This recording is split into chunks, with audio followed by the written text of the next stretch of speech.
It's time for high school sports on the NCWLIFE channel. Today's broadcast of high school sports on the NCWLIFE channel is presented by Alignment Pros, Automoca, Color FX, Global Car Care, One Way Construction, and the Windmill Restaurant. NCWLIFE channel's coverage is also brought to you by Charter College and the Walkabout Grill. Now let's go live for all the action for tonight's coverage of high school sports on your home for local sports, the NCWLIFE channel. Good evening, football fans. Welcome to Wildcat Stadium, home of the Eastmont Wildcats, along with Grant Olson. I'm Eric Grandstrom here on the NCWLIFE channel as we bring you this matchup between the Wildcats and the Bulldogs out of Ellensburg. They are off to an 0-1 start. They only played a half of football last week, and then the second half canceled due to lightning of all things. Crazy circumstances. Yeah, Eastmont off to a 2-0 start. They've won 7 straight going back to last year, Grant, and they got to be feeling pretty good about themselves. You know, Eric, it's a red-hot football team, maybe one of the hottest football teams in the Big Nine if you go back to last season, and it all starts with their defense. They've given up 1 touchdown so far this year, and they have been lights out, not only against the run, but also against pass. They've been a formidable defense so far this season. Lights out. And I think that's our challenge here tonight that we're going to see. It was Michael Don. He said that his first coaching job was doing the offensive and defensive lines for Randy Affolter, the head coach for Ellensburg, who's back again to try to lead the Bulldogs back to prominence. But he knows they like to run the football. That so far is where Eastmont does their best work. I think we're going to see a quick ball game tonight, Eric. Yeah, a lot of ground attack by both teams, but this is a great football program. Ellensburg, they've only had 1 losing season the past 7 years. That was last year where they finished 4-6. They did play better towards the end of last year, and I think it'll be an interesting matchup tonight. On paper, it doesn't look like it could be that great a game, but I think we might see a better game than people think. Well, meanwhile, defensively, if you're Ellensburg, you look at what Eastmont's done through 2 games, really no passing attack whatsoever, really one-dimensional for Eastmont offensively. I know Coach Michael Don would like to fix that maybe tonight, but if I'm Ellensburg, I'd put 9 in the box and say, we're going to stop you. And you know what, Eric, you and I have done enough games over the year to know, watch these 2 teams come out and pass the ball tonight. Yeah, exactly. Both of them.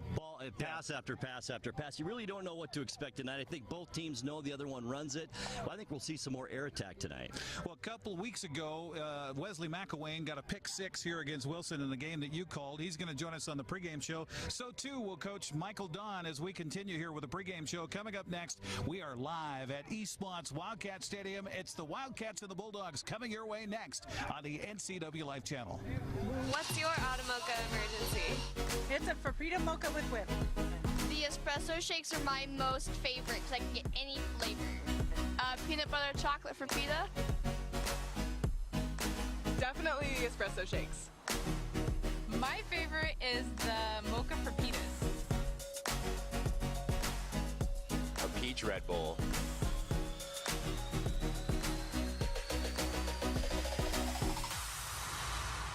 Our pregame show continues here on the NCWLIFE channel. Now talking with head coach Michael Don of the Eastmont Wildcats. Off to a 2-0 start. Your defense has only given up 1 score so far. Congrats on the season so far. How are you feeling? I feel good about our kids right now. They put a lot of work in the last few years, and this last offseason they've been really dedicated, and you're starting to see it come out. And I don't think we've played our best football yet, but you can definitely see glimpses and see what we're capable of. I know that sickness has been kind of going through the club for the last couple of weeks. How are you coming into tonight? We're healthy. We got a couple of kids coming off the flu. Right now, I think everybody's back today. Nobody's homesick right now, so that's good. But we've had kids missing practice the last couple of weeks with being sick, multiple ones. But next guy up, we'll move forward. Yeah, that's my next question. As far as you're week 3 of the season now, I'm sure depth chart is pretty much set as far as who's where. But getting a chance to get a couple of big wins the first 2 weeks, that gets you some playing time for those younger guys too. Yeah, it's been good to get our young guys in. We've gotten a lot of guys some time on Friday nights, which is always fun for them. Early in the year, we like to rotate some guys into some different positions and give them shots on Friday to see what they're capable of anyways. And it's been good to get through the non-leagues and get guys, or first 2 non-leagues, and get guys some reps. And, hopefully we're able to continue doing that. We didn't get a chance to go down and watch you in Pasco last week, so talk about that game and picking up a road victory, your first of the season on the road. It was a good victory for the team. Pasco's an improved team. They're still working, but I thought defensively we played pretty well. We found some things we got to work on. They threw the ball on us a little bit, but we were able to keep them out of the end zone until the end of the game. They scored in the fourth quarter once, and it was good. Even our JV guys got in and got a score at the very end, and we played all right, and so it's good to see us keep getting better. Special teams have still been a strong point for us, and we're getting one step closer to offense clicking. So no big heads so far. I mean, only 2 games in. If you go back to last season, we talked about that with the consecutive win streak. You guys are still humble? Yeah, we just try not to worry about what we've accomplished already. We're trying to look forward and keep getting better. Our kids haven't really talked about it. I don't even know if our kids know we've won 7 games in a row. They're just worried about now and taking care of business. And they've been really good at still practicing with a conviction and understanding that last year we were playing our best football at the end of the year, and this year we're playing a little better football early in the year, and if we can still play our best football at the end of the year and be in a better position at that point, then that's what we're looking for. Well, you got one more tonight before you get into Big 9 play next week. Let's talk about Ellensburg. They got lightninged out last week, so they've only got 1 game in the book so far this season. What can we expect? Small, scrappy group of guys. They're going to have some tough farm kids. They fly around. They don't have a lot of real big kids, but they play so hard. You see guys falling on the ground, getting up, crawling, scrambling, scratching, biting. They'll do whatever they can to make a play, and they just play so hard, and they're well coached. And it's actually when my first high school assistant job was at Ellensburg with Coach Affalter, and I was the O-line, D-line coach there that year, and it was a lot of fun working with him. He does a great job with those kids, and it'll be good to bring back an old Mid-Valley rivalry and, get our third. And we have one more non-league after that before West Valley of Yakima. But, it'll be a lot of fun, and they're a tough group of kids. Coaching against a guy that you coached with, what's the advantage there, or is there? Nothing. They don't run the same offense. When I was there, he was spread 4 wide, and his son was the quarterback, and they were spraying the ball all over the place, throwing it 30 times a game. Now they're in I formation, and they're pounding the ball, and then they're 4-3 defense back then, and that was a long time ago, but that was probably over 10 years ago now, and now they're in a 52-3-4 defense, and they're just doing different things, but no advantage, but it's good to play against people that Well, best of luck tonight. Keep everybody healthy, and we'll talk to you afterwards. Thank you very much. All right, Michael Dunn joining us here on the pregame show. We'll come back and talk to one of the Wildcats as they get ready for this matchup. It's Ellensburg and Eastmont here tonight, Hall of Fame night on the NCWLIFE channel. We'll come back with more right after this. Können Sie mir das Problem sagen? Meinen Zylinder überschwingt. Flute, ich habe mein Fugen verloren. Keine Sorge. Global Car Care. We speak your car's language. Fragen Schlussen.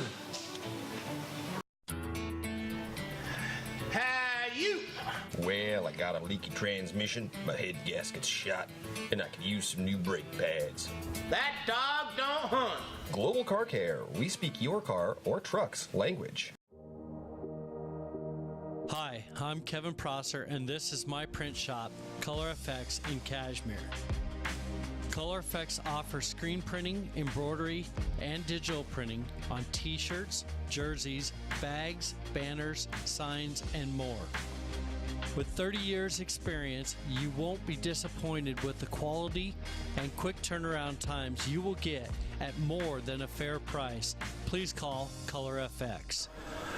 Welcome back once again here to Eastmont High School. We're going to have to get that interview with Wesley McElwain coming up at halftime, along with Grant Olson and Eric Grandstrom here on the NCWLIFE channel. We were busy shutting doors and closing windows and batting down the hatches, getting ready for this, so I didn't even see the coin toss out there, Grant. Eastmont, Ellensburg won the flip and decided to kick off, so Eastmont will receive. Okay, so Eastmont will be on offense first, so let's take a look at our starting lineups here on the NCWLIFE channel as we get ready for kickoff. kickoff here tonight between the Wildcats and the Bulldogs. Getting the start up front on the offensive line, one tackle, Brendan Pond, a 5'10", 230-pound junior.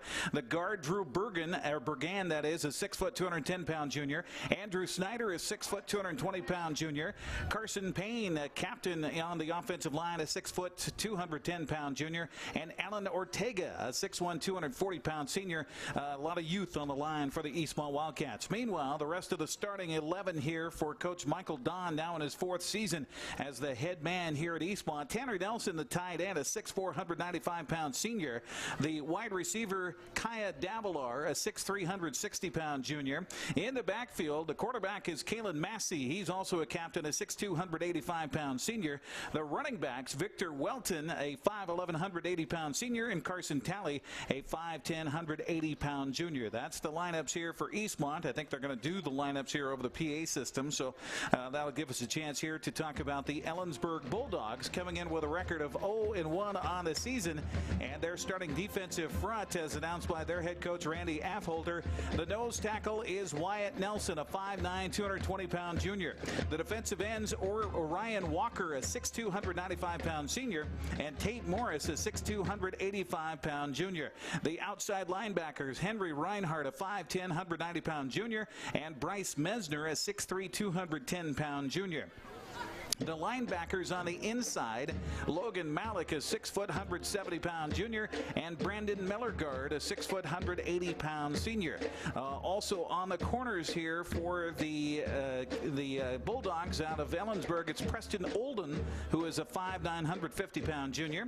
The strong safety, Dion Hardiman, a 5'10", 170-pound junior, and the free safety, Brady Helgeson, a 6'2", 160-pound senior. One thing that jumps out right away, Grant, is they've got a lot of guys that go both ways. They got a lot of guys that go both ways. You're right, Eric, and not much size. If you look at that defense, biggest player, 220 pounds on that defense. It doesn't always mean everything, size, but certainly outmatched when it comes to that. We're anxious to see, I am anyway, Dion Hardiman, also who plays on the offensive side. Eric, you mentioned a lot of players go both ways. A transfer from Chicago. It should be interesting to watch him tonight. Victor Welton is back there to receive the opening kickoff of this ball game, along with Chance Garcia for the Eastmont Wildcats. Meanwhile, Ellensburg will tee it up at their own 40-yard line, and the man who will do the kicking duties, they say, is Riley Seed, a 6', 165-pound senior.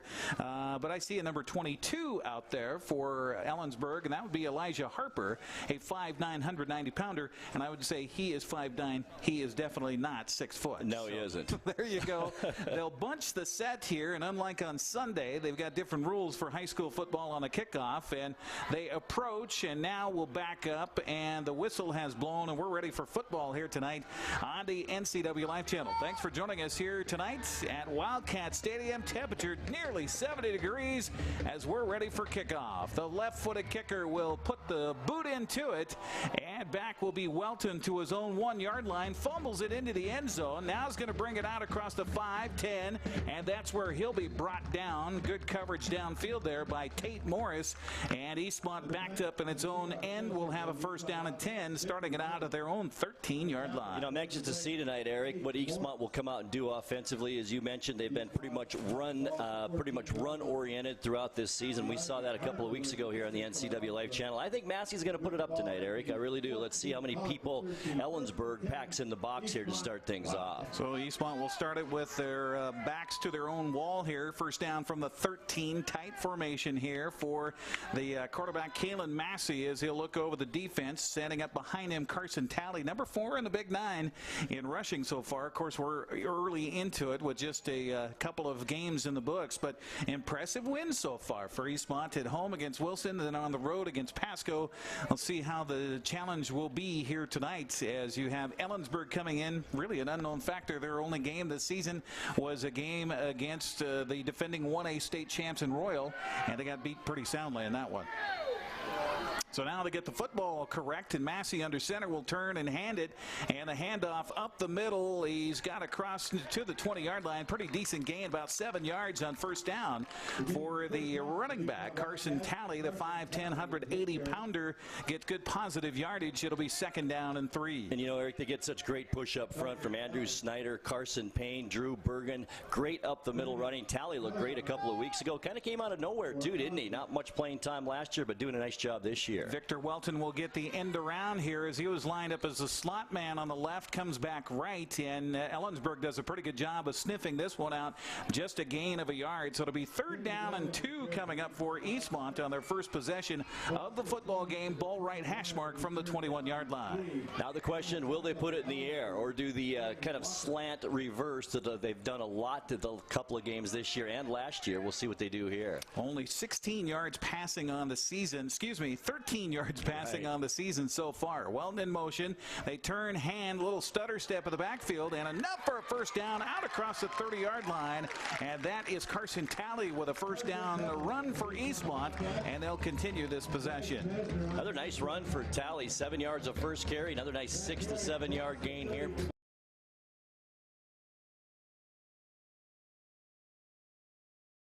Winning that battle at the line of scrimmage, Ellensburg not with a lot of size up front, and see if Eastmont can get the shoulder pads underneath and get a big push here for Eastmont. So 1st down and 10, ball across the 30 at the 31, right hash mark. In motion, that's Weller, and he'll get the handoff going right, and there was a gap there, but then it's quickly is erased by one of the Bulldogs as their linebacker will come over and make the stop. Tackle made by Brandon Mellergard that time, a 6-foot, 180-pound senior, and quickly back to the line of scrimmage for Eastmont after a 4-yard gain. Turn again, a little hand twice in the backfield this time, and Ellensburg smells that one out. Little reverse action, and it just took too much time to develop, and a good play by Wyatt Nelson on the tackle. He just got such great penetration there, Eric. They couldn't set up that cross play as they wanted to, and he was in the backfield and made that play. Nice play, as you mentioned, by Nelson. Loss of 3 yards, nearly back to the original line of scrimmage on the first down stake, so basically 3rd and 12 coming up for Eastmont. Kalen Massey came all the way to the sideline to get the signals from his coaching staff. Now splitting out wide to the left is Kaya Davilar. And again, Eastmont doesn't like to throw it. At least they haven't had much success, but he'll try it here. Turns left, throws left. The ball caught by Davilar. He's going to be short, though, of a couple of yards by the first down stakes. Good job of converging by the corner over there. As he came quickly, Riley Seed makes the stop. It'll be a 4th down and punting situation for the Wildcats. You know, Kalen Massey, Eric, because you know, great baseball pitcher. I'd like to see him throw it more. He's got such a great motion, and he throws a nice ball. Well, Massey will be the one to drop back and punt it away here for the Wildcats. Meanwhile, dropping back is Dion Hardiman, the guy you talked about as a transfer from Chicago, is back to receive, standing at about his own 21-yard line. So here we go. Good pass from center, and the right-footed kick by Massey hits the head of a Bulldog. And that's recovered by Eastmont, I believe. Let's see. Oh, no, here. it isn't. No. 54. Getting down there was Brandon Mellergard, and that ball hit the head of Brady Helgeson on the way down the field, and definitely not the way you want to use your head here in the first go. Well, unfortunately for Helgeson, he's just trying to do his job and block the players coming downfield and hit him in the air, as you mentioned, right in the head. And Eastmont almost a quick turnover here in the first quarter. Well, field position battle so far is in the advantage to the Bulldogs as they'll break the huddle over on the sideline. First down from their own 34-yard line. As Ellensburg goes on offense, we'll talk about the line. It's a Ryan Walker, Jack Pallow, Tyler Berman, Tig Taylor, and Tate Morris. That's the offensive line up front. In the shotgun is their quarterback, Helgeson. He'll throw left, the left-footed, or the left-handed throw off the mark, goes off the hands. It was right there, but Henry Reinhardt couldn't hold on to it. It'll be 2nd down and 10. Come out throwing, Eric. A big run team, as you mentioned when we talked about in the pregame, and they come out passing here in this first play. I think they might do that a little bit here. They know Eastmont's going to pack it in. Well, that was something that Coach Michael Don talked about, too, is that Pasco did have some success late in the game last week in the win on the road at Edgar Brown Stadium going to the air. So maybe a little learn from the tape here by Coach Affolter as he'll set his man up in the shotgun again. It's Brady Helgeson, 6'2", 160-pound senior at quarterback.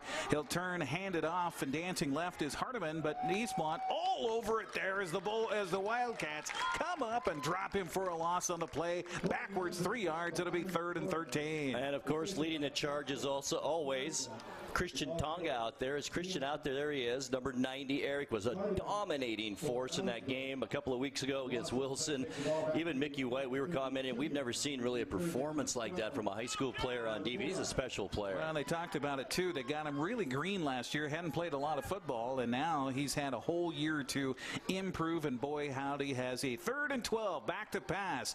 Helgeson throws out in the flat. The ball caught over there up the far sideline, and then stretching for a first down. He might get it. Good play by Logan Malik right at the stakes, and I think they're going to give him a first down. How about that?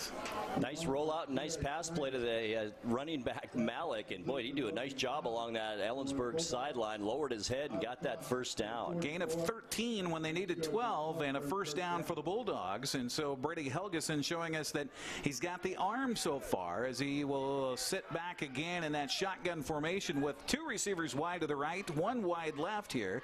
So they're spreading the field against this tenacious Eastmont defense. Helgeson's going to keep it after the ball fake inside, dances around the corner, up the far sideline he goes, and going to be just about a yard shy of the first down. 9 yards on first down on the scramble by Brady Helgeson. You know, I think they're kind of catching the Eastmont defense off guard right now, mixing it up very nicely on offense is Ellensburg, and it's catching the Eastmont just a little bit by surprise, I think. Well, gain all the way to the Eastmont 47-yard line. Ellensburg's first possession of the ball game. They had a lead last week in their game that was suspended in the second half by Lightning against Zilla, and now trying to get their first win of the season here on the road. Helgeson back to pass, throws out in the flat, the ball thrown back. That might be a lateral, and back there covering it. No, the officials are going to wave it off and say that's an incomplete pass. That was awfully close, though. Logan Malik was just about in a parallel line with the quarterback, close to being a lateral. Instead, it's incomplete in 3rd and 1 coming up. Nice heads-up play by Malik to get on that ball. That's for sure. Eastmont was getting a little bit closer to it. Good heads-up play. Substitutions here for Ellensburg as coming into the ball game comes Wyatt Nelson, a 5'9", 220-pound tight end. They've got 3rd and short here coming up. You assume a running situation and maybe 4-down territory for Ellensburg. Yeah, they're in that range, absolutely. They send 1 receiver wide to the right. They've got 2 tight end sets and a slot back up to the right. Helgeson will send the man in motion, and we're going to get a flag down from the from the back judge here, and I think maybe dead ball delay a game coming against Ellensburg, and boy, did that hurt.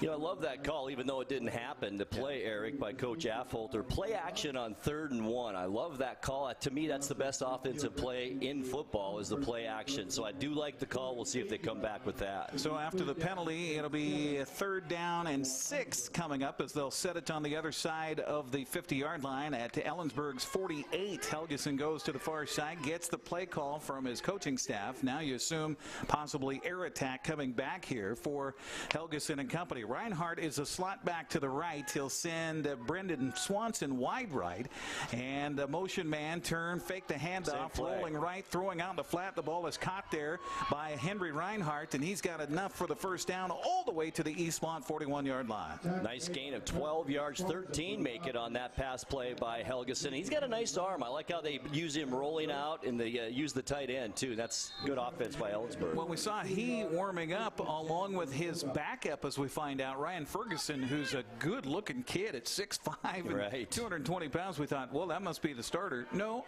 it's Helgeson who's leading the attack right now, and their second first down of the ball game as the drive continues.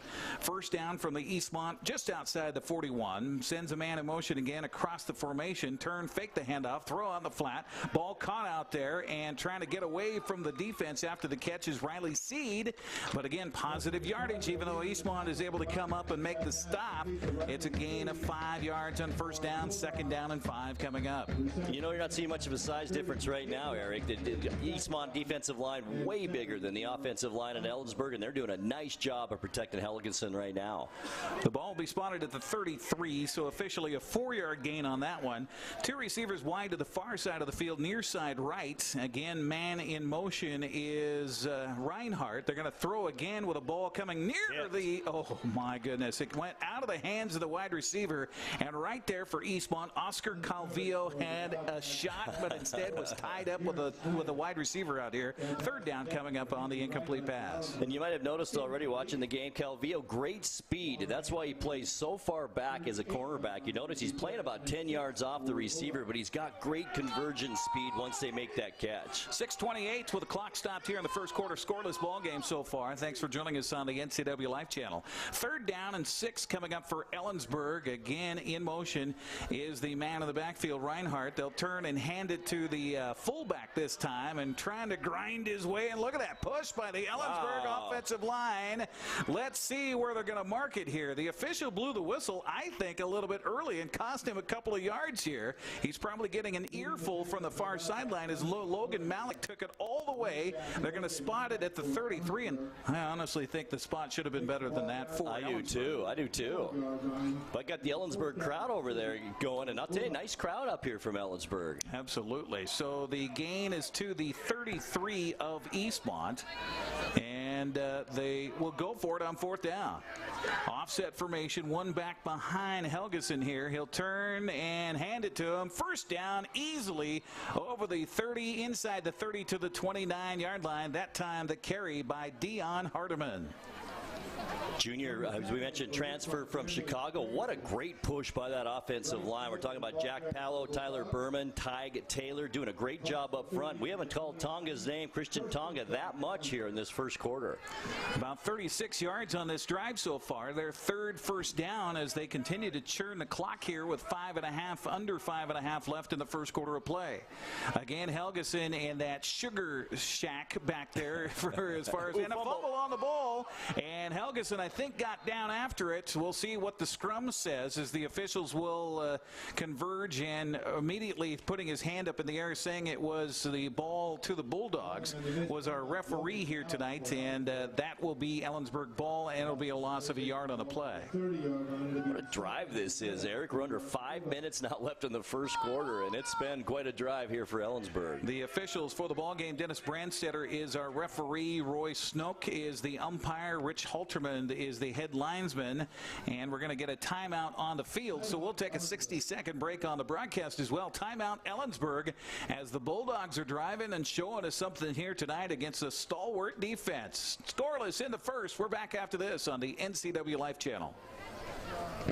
Where will you be a year from now? You could be working as a medical assistant. The Charter College Medical Assistant Certificate Program gets you work ready in 10 months. Add 5 more months to earn an associate degree. We prepare you with hands-on training and support you after graduation with job search help and interview skills. Institutionally accredited by the Accrediting Bureau of Health Education Schools, Charter has been training healthcare professionals for more than 30 years. Charter College. We work to get you to work.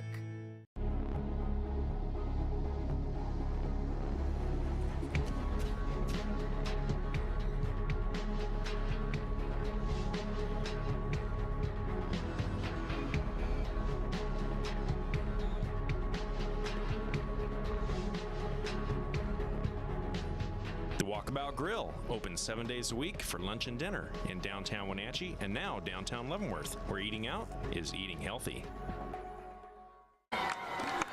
Well, welcome back, and just as we come back, a throw out of the flats by Helgeson, and he's able to find his running back over there, Dion Hardeman. Hardeman goes up the far sideline and takes it all the way down to the 10-yard line, a 20-yard pass play. Helgeson to Hardeman, and first and goal for Ellensburg.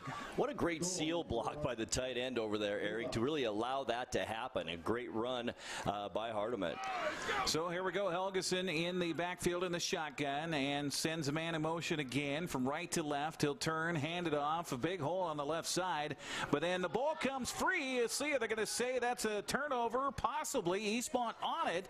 The beanbags are out, but no, they're going to say it's a second down play coming up for Ellensburg as they are able to recover yet another fumble. That's the third fumble of the game so far, Grant. That's right. You can only go to that well so many times, Eric, before you, the other team gets the football. But Eastmont's had their opportunities, but I'm still very impressed by this long drive by this Bulldog offense. It was Jaron Schneider on the tackle that jarred that ball loose here. So 3-receiver formation this time for Ellensburg as they'll put Brendan Swanson as the slot man right, 2-man wide to the right side of the field. And Helgeson back to pass, getting some pressure from the backside, spins away from one man, but can't get away from the rest as Eastmont converges. Dominic Torres will put him on his wallet for a loss back to the 17-yard line. And you know, we haven't heard the usual suspects tonight, Torres and Jaron Schneider and Christian Tonga. Maybe they're coming alive a little bit now that they're getting inside the red zone here. That was nice pressure from the far side by Max Prazer, who came around the end and flushed the quarterback out and got him in an uncomfortable position. So 3rd and goal now from outside the 15. Call it the 16-yard line here on this play. Helgeson again in the shotgun. 2 receivers wide to the far side right. He gets the snap, turns, throws right, and the play sniffed out nicely here on the near side. Beautiful job by Dominic Torres, showing he could play inside and outside. Boy, 4th down. He's got such great speed. Remember, we talked about him a lot last year as a sophomore. He's only a junior this year. Not that big as a linebacker, 190 pounds, but he can cover a lot of territory. Well, we were watching the kicker in the pregame, and it was pointed out that this guy's got quite a leg. It is Austin Popoff who will come out and try a 32-yard field goal attempt out of the hold of Helgeson to try to put our first points on the board here. 2:46 to go in the first quarter of play. Ellensburg trying to cap this drive. It's a bad snap. Helgeson out of the pocket will throw. The ball is thrown behind an intended receiver, and Eastmont will hold on defense. The Wildcats will get it, and miscues by Ellensburg costing them dearly in this offensive possession. How frustrating can that be for this offense and Coach Affolter? What a great drive. It took a lot of time, most of this first quarter off the clock. Did put the ball on the turf a few times, and now a bad snap on some points that they probably should have had out of this pretty impressive drive. Held the ball for 6 minutes and 1 second and can get no points out of it. So Eastmont breathing a sigh of relief here. Gets it with 2:36 to go. First down at their own 19-yard line. Handoff inside on just a quick dive play, and the ball goes into the hands of Carson Talley. Talley will pick his way across the 20 to the 21. Gain of 5 yards on first down. You got to like that if you're the coaching staff for Eastmont. Great push up front again. This time it was Carson Payne at right guard. He got a great block on the defensive end on that right side, allowing that nice gain. Second down, call it to long 3 or 4, we'll say. As the ball's across the 20 at the 21. Left hash mark here for the Bulldog, or for the Wildcats. And this big run in time, right side, no problem. Carson Talley will tally himself yet another first down for the Wildcats out to the 35-yard line, a gain of 11 yards.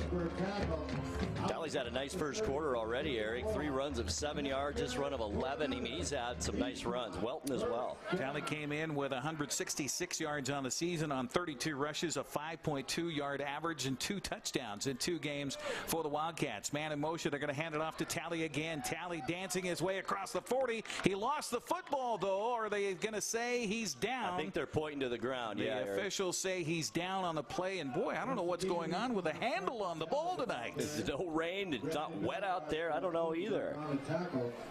The offenses have been awfully lucky, though, so far. So second down and the gain out across the 40 to the 42-yard line. So second down, 2 yards to go for Eastmont. That kind of opens up your playbook if you want to try to go to the air. A man in motion. They're going to hand it to him running around the right side. That's Victor Welton. But again, Ellensburg and that linebacker for the Bulldogs getting in the backfield backfield. Brandon Mellergard, we've called his name and number a couple of times already. A stop for a loss back to the 41. And I think, Coach Affolder knows that's kind of a staple of this offense, that slot reverse or misdirection play that Eastmont runs. They're better off if they have been so far in this quarter running right up the middle. Wide receiver coming in. Davilar was split out wide to the left here on a third down. Call it 4 for Eastmont just across the 40-yard line. Welton in motion. They fake it to him. Rolling out is Massey. He'll stop, throw. That's a tough throw to make. He does to Talley. Talley will get it up to midfield and a first down for Eastmont. Nice roll to the opposite side. He's a right-handed quarterback rolling to his left. He showed his arm strength there. Talley, a good receiver out from the backfield too. Nice gain, first down midfield. And nice for Talley to just settle down there in the route and give him a good shot, good target to throw at the 50-yard line. So that's where it sits. First down for Eastmont, trying to get into Ellensburg territory for the first time here in the game as time winds down in the first quarter. Handoff again. Talley gets past the initial attack point, gets himself 10 yards and another first down to the 40 of the Bulldogs, and that'll be probably our final play of this first quarter. 6 carries, 50 yards in this first quarter for Talley. You gotta love that. They're gonna say he's just a little bit shy of the first down yardage. They're gonna put it down at the 41. That's where it will sit with 5, with 4, with 3 seconds left. I don't think they'll get this snap off. They will not, and that will bring us to the end of one quarter of play. Scoreless through one here between the Bulldogs and the Wildcats at Eastmont Stadium. We'll come back with the second quarter right after this 60-second timeout. You're watching the NCWLIFE channel. Hi, I'm Kevin Prosser, and this is my print shop, Color Effects in Cashmere. Color Effects offers screen printing, embroidery, and digital printing on t-shirts, jerseys, bags, banners, signs, and more. With 30 years experience, you won't be disappointed with the quality and quick turnaround times you will get at more than a fair price. Please call Color FX. Thanks for watching sports on the NCWLIFE channel. Brought to you by One Way Construction, custom home builders and construction company for North Central Washington, including general contracting, framing, concrete, and consulting services. OneWayConstructionNW.com. The Fireplace Guys, Central Washington's most trusted names in fireplace and barbecue sales, installation, and service, located at 1205 Walnut Street, Wenatchee. TheFireplaceGuy.net. And Beneficial In-Home Care, your compassionate in-home care provider. All the benefits of assisted living while remaining within the comfort of your own home. And overcast night, temperatures in the upper 60s, the smell of popcorn in the air. You gotta love a Friday night under the lights. Along with Grant Olson, I'm Eric Grandstrom. Scoreless through one quarter as we have a second and inches coming up for the Wildcats from just outside Ellensburg's 40-yard line. Under center is Kalen Massey. Turn, handoff, dive play. Look out, getting loose and heading downfield all the way outside the 20-yard line. The carry that time, I think that was that Christian Swanson? I couldn't even tell who the number was there. It's Austin Popoff. Ah, Austin Popoff. Nice 20-yard gain. Yeah, no kidding. Austin Popoff popped himself a good run there. The sophomore comes through. He'll stay in the ball game here, and it's a first down for the Wildcats. Here comes Massey rolling to his right. He wants to run this one. No, he's going to throw it. He connects with his receiver, and again, that's Popoff, I believe. Inside the 15, down to the 12-yard line. Ellensburg saying the ball came out. The Bulldogs come up with the football. Let's see what the officials say. No, they're holding up a 2 in the air as if it's a second down here and no turnover on the play. And how about this passing game for the Wildcats? Pretty amazing. 8 yards there to Popoff. Where'd he come from all of a sudden, too? It'll be second down coming up for the Wildcats. They'll put the ball at the 13-yard line on the, how about Popoff? A run left and now a pass reception right. He comes out of the ball game. Victor Welton gets the handoff here. Will dance back inside. Nice cutback inside the 10, and then he's belted hard down there at the 9. But he got enough for a first down. It'll be first and goal for Eastmont. That's good vision by Welton. He tried it up the middle, didn't see anything was there, so he cut it back the outside, then back in again, and then was popped by Logan Malik for a short gain, but enough for a first down. The ball will be at the 9-yard line. Eastmont trying to ring the bell here at Wildcat Stadium first. Ellensburg had a shot with a 32-yard field goal attempt, but a bad snap and a turned over on downs.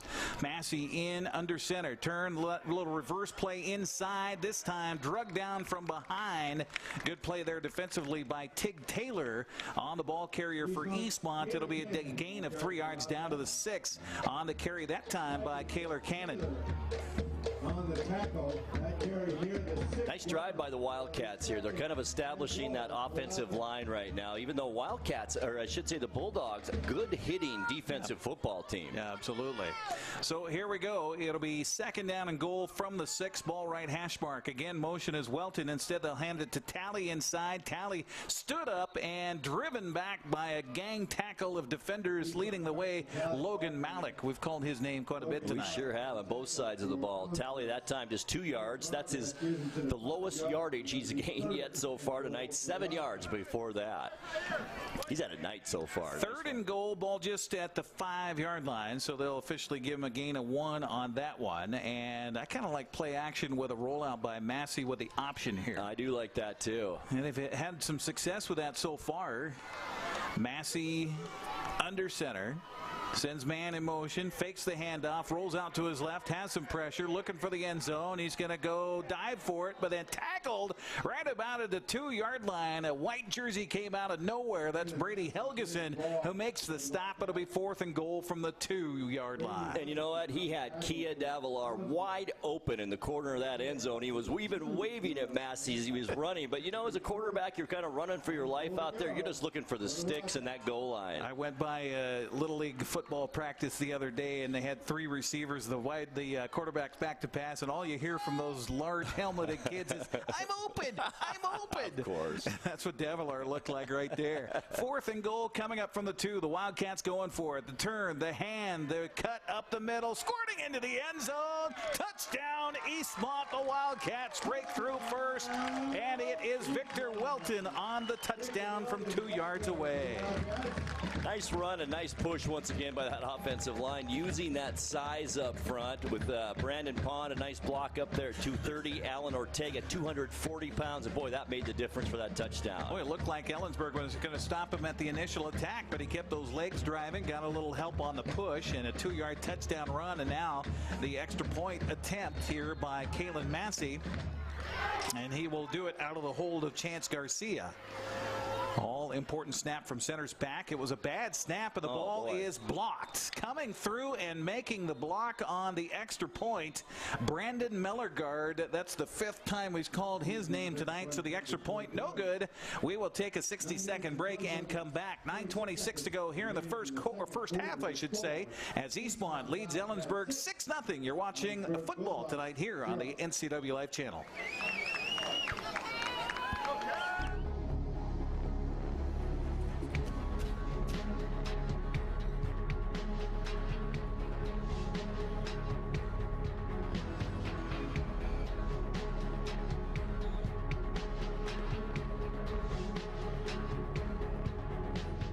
Walkabout Grill, open 7 days a week for lunch and dinner in downtown Wenatchee and now downtown Leavenworth, where eating out is eating healthy. You don't want to see this happen. It's the oil light on your car. Oil is the lube of life for your car's engine. At Alignment Pros and Express Lube, they pour the best oil your car deserves. Expect fast, friendly, superior service in a clean environment.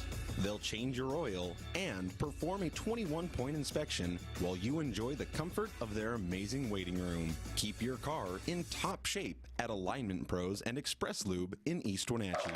13 plays on that drive for the Eastmont Wildcats. By the way, it also traveled 81 yards as they started it at their own 19-yard line. 5 minutes, 4 seconds off the clock, so a pretty quick drive, too. Extra point is blocked, but Eastmont on top by the 2-yard touchdown run by Victor Welton. 6-0 our score. And you know what, Eric, a lot of these players, as you mentioned, from Ellensburg, playing both sides of the football, and a drive like that really wears you down if you have to go turn around and play on offense and get right after that. Kalen Massey kicks it away. Brennan Swenson on the return here for Ellensburg. Pretty good push and a pretty good return. He just took it right up the side over there.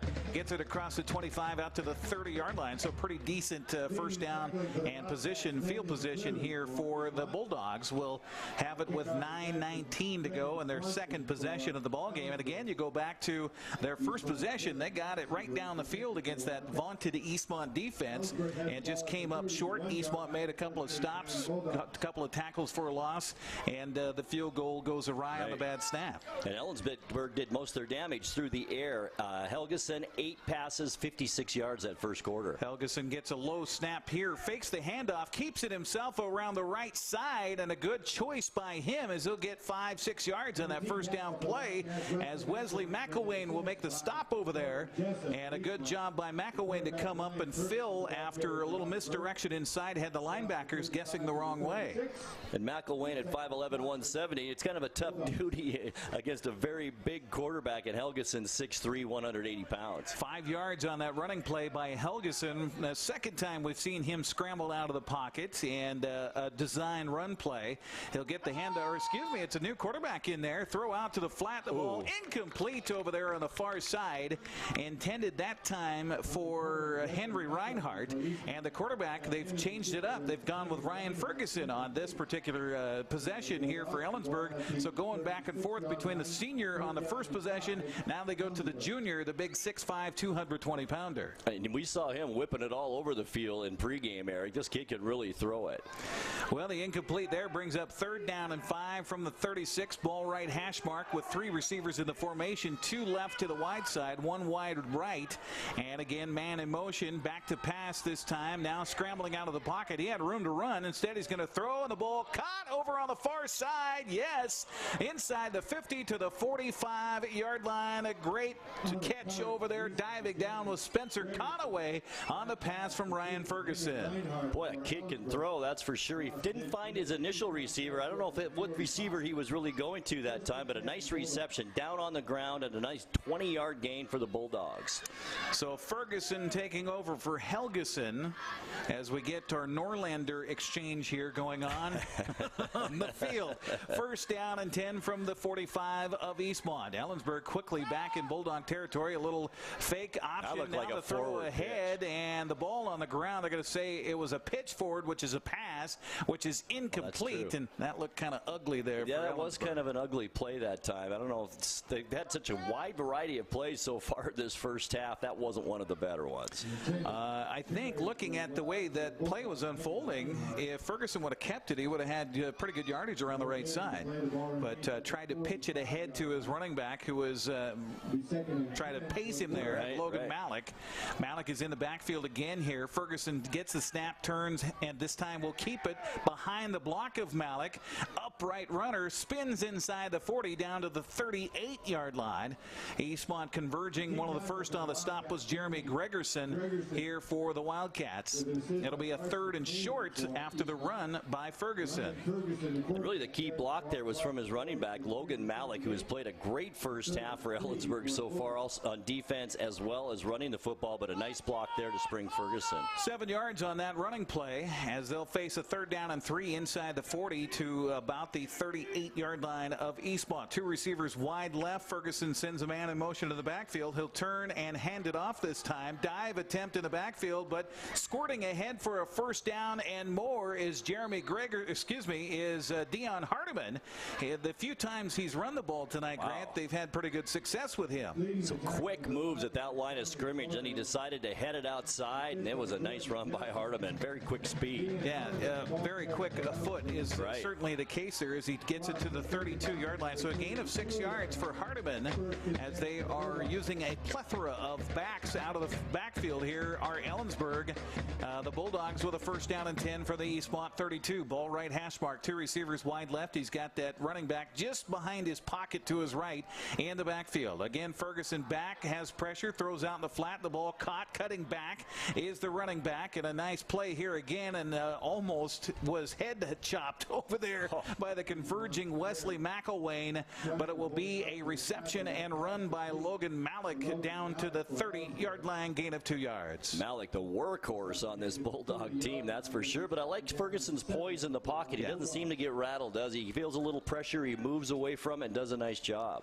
Appreciate you joining us here on the NCWLIFE channel. Our broadcast brought to you in part by the Alignment Pros and Express Lube from just down the street here on Eastmont Avenue. So here comes a 2nd down and 8 from the Eastmont 30. Bulldogs Wildcats with a 4-man defensive front. They'll turn, fake the handoff, throw out in the flat. The ball is caught to the 15, to the 10, and dragging down the receiver there is Dabelar, but not before Ellensburg gets a big gain on the play. play all the way inside the 10 to the 7-yard line. Ball caught by Brendan Swanson. Once again, nice poise in the pocket by Ferguson. He had, I think it was Riley C, 23, that caught that. I don't know. Was it? Okay. Yeah. But he did a nice job of getting open down that seam as well. 24-yard play, no matter what it was, and a first down here for the Bulldogs, sniffing the end zone as they trail at 6-0 here in the second quarter. Turn, handoff, drive play, left side, and into the end zone for Ellensburg. That was an impressive drive. Logan Malik caps it off from 6 yards out, and we are tied at 6. Size doesn't matter, Eric, and the Ellensburg Bulldogs proved it on that drive once again. Another long possession for Ellensburg. This time they cash in, get some points. Remember earlier they went all the way down the field, had a bobbled snap on a field goal attempt, or this could be possibly even a bigger lead for Ellensburg if they convert here. Left-footed kicker Elijah Harper will try to tack on the extra point. Had lots of problems with their last snap in this setting, and the snap again low, but he's able to, Harper, get the foot into it, and it splits the uprights, and Ellensburg takes the lead with 6:19 to go here in the first half. It's Ellensburg 7, Eastmont 6. You're watching Wildcat Football on the NCWLIFE channel. We're back after this 60-second timeout. If you want to work in healthcare, choose the program that teaches the skills employers want. The Charter College Medical Assistant Program combines hands-on learning in the lab with convenient online learning, plus real-life experience with an externship. Classes start every 5 weeks, so you don't have to wait to launch your new career. Enroll with confidence, knowing Charter is institutionally accredited by the Accrediting Bureau of Health Education Schools, and be ready to work in less than a year. Charter College. We work to get you to work. Können Sie mir das Problem sagen? Meinen Zylinder überschwingt. Flute, ich habe mein Fugen verloren. Keine Sorge. Global Car Care. We speak your car's language. Fragen schließen.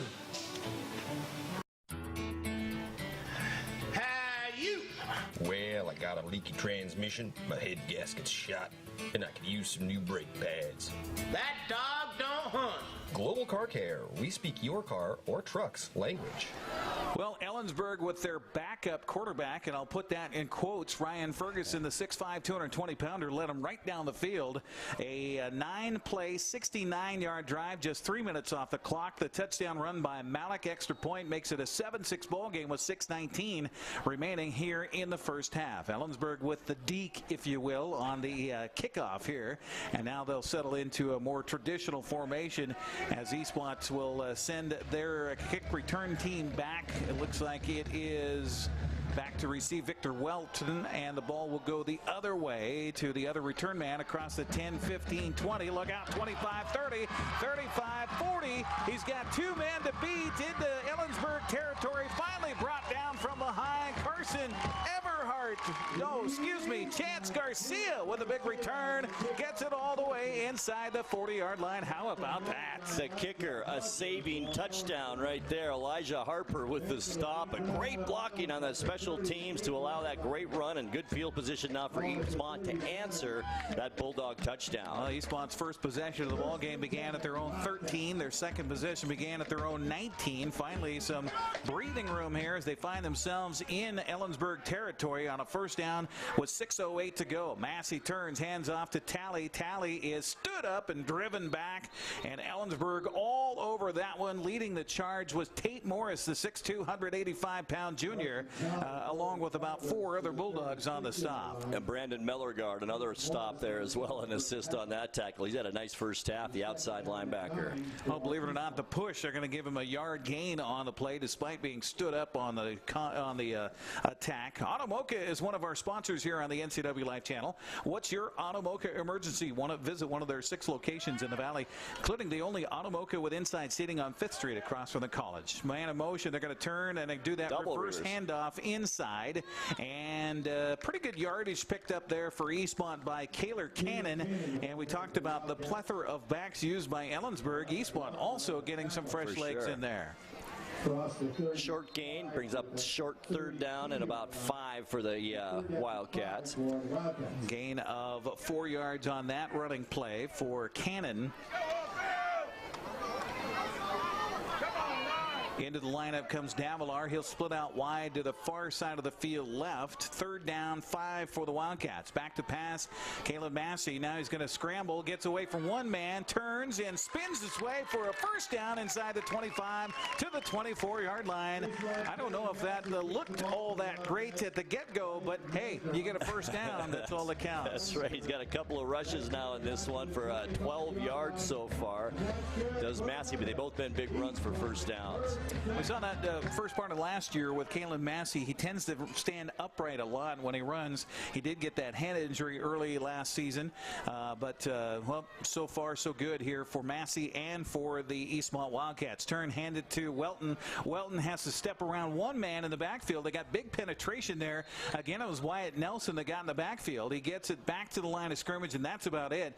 It'll be 2nd and 10 coming up after Victor Welton was stopped for no gain on the play. And you know what, Eric, you got to give that 3-4, the front line of that 3-4 defense some credit so far in this game. They're doing a great job holding their own against a much bigger offensive line for the Wildcats. Yeah, Wyatt Nelson wears number 88. They have him in there at nose guard some of the time. He's only 5'9" and 220 pounds, but making himself look much bigger on that particular play. 2nd down, they will say a gain of a yard. So 2nd and 9, Massey back to pass, throws down over the middle, has a receiver, open, catches it, touchdown, Eastmont Wildcats. They find the end zone for the first time through the air this season to Kaylor Cannon, and they strike and retake the lead. I love play action. I mentioned it before. The best play on offense at any level of football is the play action, and it worked there beautifully for the Wildcats. Nice 20-yard touchdown. Now let's see if they're going to kick it. They will kick it, even though they didn't have the success on the first go-around. You talked about in the first game against Wilson, too. They ended up going for 2 quite a bit. They did. Every score they went for 2. And some struggles in the kicking game here for Eastmont. Caleb Massey will try to do the duty here. Good pass from center. Much better kick this time, and it splits the upright. So Eastmont wastes no time with 3:46 to go here in the first half. The Wildcats lead the Bulldogs 13-7. You're watching Eastmont Football tonight on the NCWLIFE channel. We're back after the 60-second timeout. What's your Automocha emergency? It's a Frapita mocha with whip. The espresso shakes are my most favorite because I can get any flavor. Peanut butter chocolate Frapita. Definitely the espresso shakes. My favorite is the mocha Frappitas. A peach Red Bull.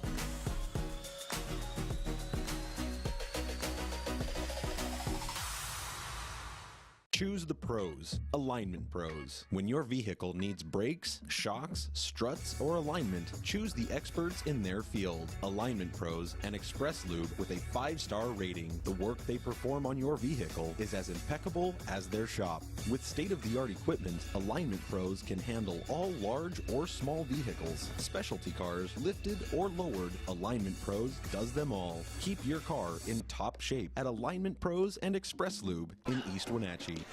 Well, Eastmont, after the great kickoff return, and we got to give credit again to the man who did that. Chance Garcia just was stellar in that return. Put Eastmont at the 37 of the Bulldogs, and it only took 5 plays, 37 yards, 2 minutes, 22 seconds off the clock. The 24-yard pass play from Massey to Cannon, extra point, makes it a 13-7 ball game, and a short kickoff this time is picked up by the up man for Ellensburg, Henry Reinhardt, who runs out of the backfield as well. He's used to holding on to that football, and that's going to give the Bulldogs great field position at their own 39-yard line. It was actually a great play by Reinhardt. He really wasn't expecting that as an up man, and that ball came whizzing by him, and he caught it to the side of him and decided, we're going to get the team great field position, and he did just that. I wonder if he's a shortstop. Wow, that was a great play. So the Bulldogs get the ball back on what's turning into a very entertaining football game here tonight. We kind of walked into it tonight not knowing what we were going to get, and boy, those that are here on hand and hopefully you at home are getting entertained by this one here this evening. 13-7 our score, 3:38 to go in the first half. Eastmont has retaken the lead here, but here come the Bulldogs, and they went back to their original quarterback who throws it out in the flat, trying to scamble away from the defensive pressure. Riley Seed on the pitch play outside. He will get good yardage, a 6-yard gain on the play out to the 45-yard line. And what a block by Brendan Swenson. Put the quarterback for the Wildcats Wildcats on his behind on that play to the outside. Nice block by Swenson. Helgeson back in at quarterback. He's the guy who started the game. Now Ellensburg in their third possession of the ball game have rotated back and forth. So back to Helgeson, the 6'2", 160-pound senior. They go. Where's number 14? He's in the shotgun, trying to direct traffic here to get bodies where he needs them to be. Riley Seed will go over as a slot man to the right to the far side of the field. Now we had 2 men in motion. Should have been a flag there, but no flag coming. They'll throw it down over the flat, and that's Seed with the catch inside Eastmont territory to the 44-yard line, a first down, but that play should have been called dead. Yep. 2 men in motion. That should have been caught. We saw it from up here. Yeah. Well, you can't, as a former official, you can't catch them all. But they had the motion man and where he was directing Seed to the far side of the field, and then the man that was in the slot on that side went in motion at the same time, but the officials just didn't catch it. Brendan Swanson will come in as the slot man to the far side right. Again, motion man is Reinhardt, and it'll be a keeper here by Helgeson. Look out, dancing around inside the 30 to the 25, 20, 15, and down to the 14-yard line. Great job of reading the defense there by Helgeson. Brady takes it all the way down. They're going to spot him out just inside the 15. First down for Ellensburg. Great vision downfield for a quarterback. Looked more like a running back once he got into the secondary. Made a nice move. Nice 26-yard gain for Helgeson on the ground. And he's done some damage there tonight. Wow, how about that? Wow. They'll spot him down just inside the 15-yard line. So it'll be first down and 10 from there as the clock continues to wind with 2:55. Ellensburg with 2 timeouts left in the half. Eastmont has all 3 timeouts. Again, Helgeson will set up as the shotgun man about 5 yards deep in the backfield. Starts the signals, puts Reinhardt in motion, turn and fakes the handoff. Now throwing over the middle. The ball is nearly intercepted back there. A great opportunity. The bodies collide. He was looking for Reinhardt downfield. And let's see who that was. It comes up a little bit shaken on the play.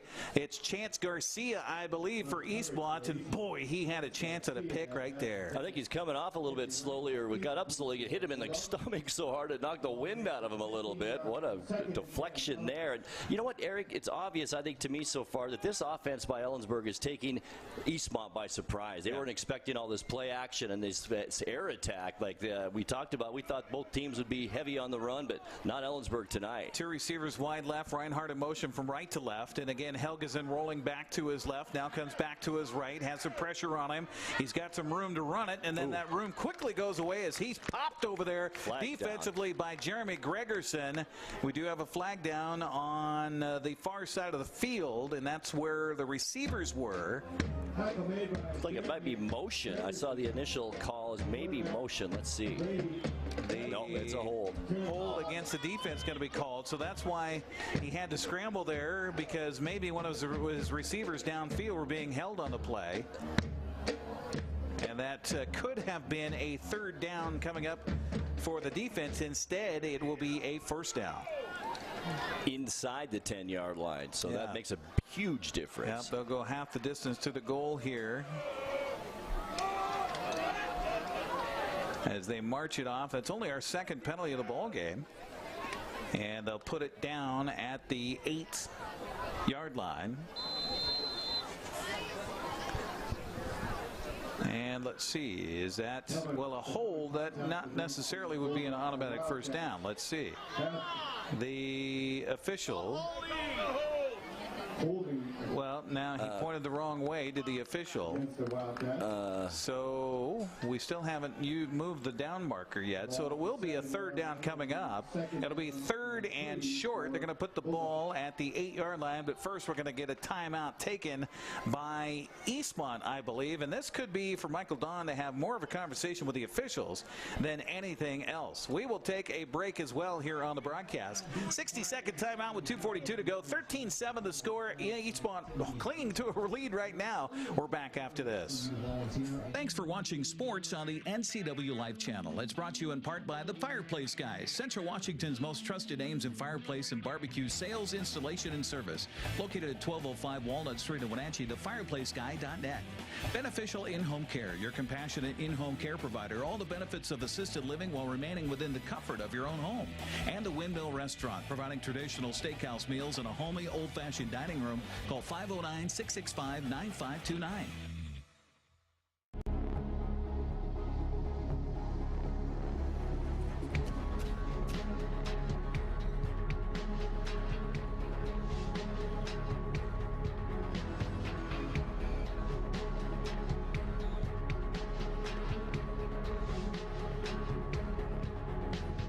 Walkabout Grill, open 7 days a week for lunch and dinner in downtown Wenatchee and now downtown Leavenworth, where eating out is eating healthy.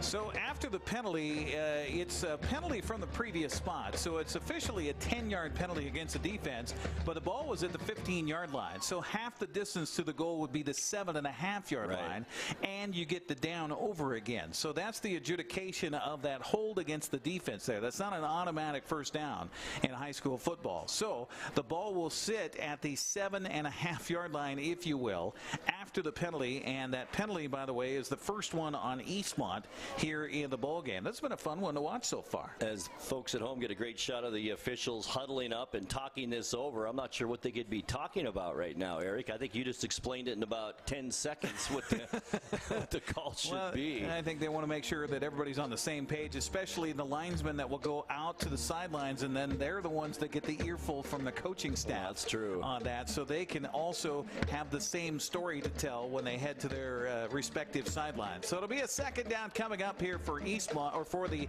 Ellensburg Bulldogs, and short after the holding play on the defense. By the way, our broadcast brought to you in part by Color Effects, offering screen printing, embroidery, digital printing, and logo design for your team, school, business, or church at a fair price. Locally owned for over 20 years, call Color FX 509-741-7609. Also by Global Car Care, a quality auto repair facility with highly trained technicians celebrating 25 years in the car care business. They speak your car's language at 1840 North Wenatchee Avenue. End of the first quarter across the river. It is Wenatchee leading Mount Boucherie 29-0. And the Panthers look like they're going to get their first win of the season at home for the, 46 strong the Panthers have turning out this year. It's a small crew for Coach Scott Devereaux, but he said they've made improvements week by week. And, I would say 29-0 at the end of the first quarter is quite an improvement. It is. And they had a tough go these first couple of games. They played some pretty good opponents, and with their first game against Mount Si, perennial power who could be in the 3A championship this year. Then Lewiston, Idaho, we didn't know much about them. 7-hour drive, though, to get to Lewiston. That's a long way to go. And falling on the road in that one in a flag-filled contest by the sounds of it. Michael Don is still giving Dennis Brandstetter, our head official, the earful here out on the field and trying to just get the description of exactly what happened. I think I've got it right with that holding call on the defense. It's not an automatic first down. I think what Michael Don is wondering about is the hold itself, the call of the hold itself downfield where the flag came from. But if the official says he saw it, then he saw it, and then that is the call. So if it is a hold on a play, the administration of the penalty comes from the previous spot, which would be the 15-yard line. Since they can't go 10 yards, which is the distance of the penalty for holding, they go half the distance, which is 7 yards, basically 7.5 yards, and that's where the ball sits right now. With a second down, you get the down over again, and about 2 yards to go here for Ellensburg. Is that straight? You did it in 20 seconds, but they've taken 5 minutes to kind of unravel. So, there must have been another timeout taken. Eastmont took a timeout. Now we got the official here near side coming in to have another discussion about it. Oh my gosh, it's getting about as bad as Sundays. Dennis Brandstetter, our head referee. Ray Snook is our umpire. Rich Halterman, the head linesman. Phil Madden is the line judge. Phil, unfortunately, has the task here on the near side to get the earful from the coaching staff for the Eastmont Wildcats. So here we go. We're going to play football again here. Helgeson will send a man in motion. He'll turn, hand it off, and dive play into the end zone. Ellensburg punches it in again, and it is Dion Hardiman. Made that look easy. Nice run up the middle. This kid's quick at the line of scrimmage, makes his move, decides where to go, and he goes with the head of steam. Easy 7-yard touchdown. Well, and we looked at the size of that offensive line for Ellensburg. We kind of thought, I don't know, they don't look so big. Walker at 195, Paolo at 225. Their center is only 155 pounds, but hey, they got the push, and that's what they needed. Here comes the extra point attempt, the kick away. It's up, and it is good. We'll take another 60-second break on the broadcast here. Back and forth we go, getting whiplash here tonight. 2:37 left in the half. It's now Ellensburg 14, Eastmont 13. You're watching Wildcat football on the NCWLIFE channel. What's your Automocha emergency? It's a Frappuccino mocha with whip. The espresso shakes are my most favorite because I can get any flavor. Peanut butter chocolate Frappuccino.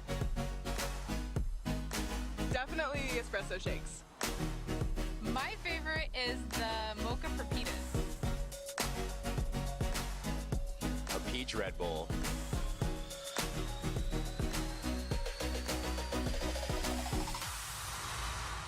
Thanks for watching sports on the NCWLIFE channel. Brought to you by One Way Construction, premier custom home builders and construction company for North Central Washington, including general contracting, framing, concrete, and consulting services. OneWayConstructionNW.com. The Fireplace Guys, Central Washington's most trusted names in fireplace and barbecue sales, installation, and service, located at 1205 Walnut Street, Wenatchee. TheFireplaceGuy.net. And Beneficial In-Home Care, your compassionate in-home care provider. All the benefits of assisted living while remaining within the comfort of your own home. It is Hall of Fame night here at Eastmont High School. Coming up, we will carry that halftime celebration, introducing the 2018 class of the Hall of Fame here for Eastmont High School. Drive by Ellensburg, 6 plays, 61 yards, a minute 1 off the clock, and Hardiman with the TD run from 7 yards out. The extra point makes it a 14-13 game. Ellensburg on top of Eastmont. Again, back to receive Victor Welton and Chance Garcia. Chance had a great return on the last one. We'll see if Ellensburg keys on that and says, no, let's kick it to the other guy. And the left-footed kick is up, and no, it's going to go Garcia's way, and he'll take it in at the 4-yard line. Good kickoff to the 10, 15 on the return. Trying to get behind the wall. Ball's loose. Football. Ellensburg says they have it. Beanbags are out for the officials. It is a fumble, and let's see, the official says it is Ellensburg football. My, oh my. Boy. A lot of balls on the turf so far tonight. This time Ellensburg gets the first turnover on a fumble. We've seen a lot of them, and the ball being loose tonight. And a big turnover and more momentum now for Ellensburg as we head close to halftime. 2:30 left in the first half, and Ellensburg right back on top of Eastmont here at the 20-yard line following the kickoff return fumble by Garcia.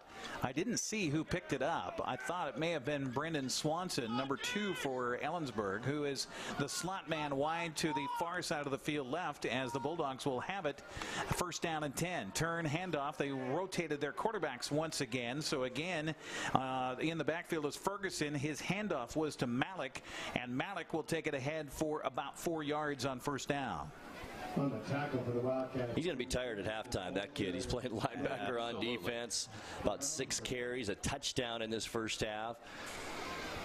So second down, 6 coming up with the ball resting at the right hash mark at the 16-yard line. Again, splitting out wide to the left to bring some fresh blood in there. Spencer Conaway, who got a big catch earlier in this football game. Also wide left is Riley Seed.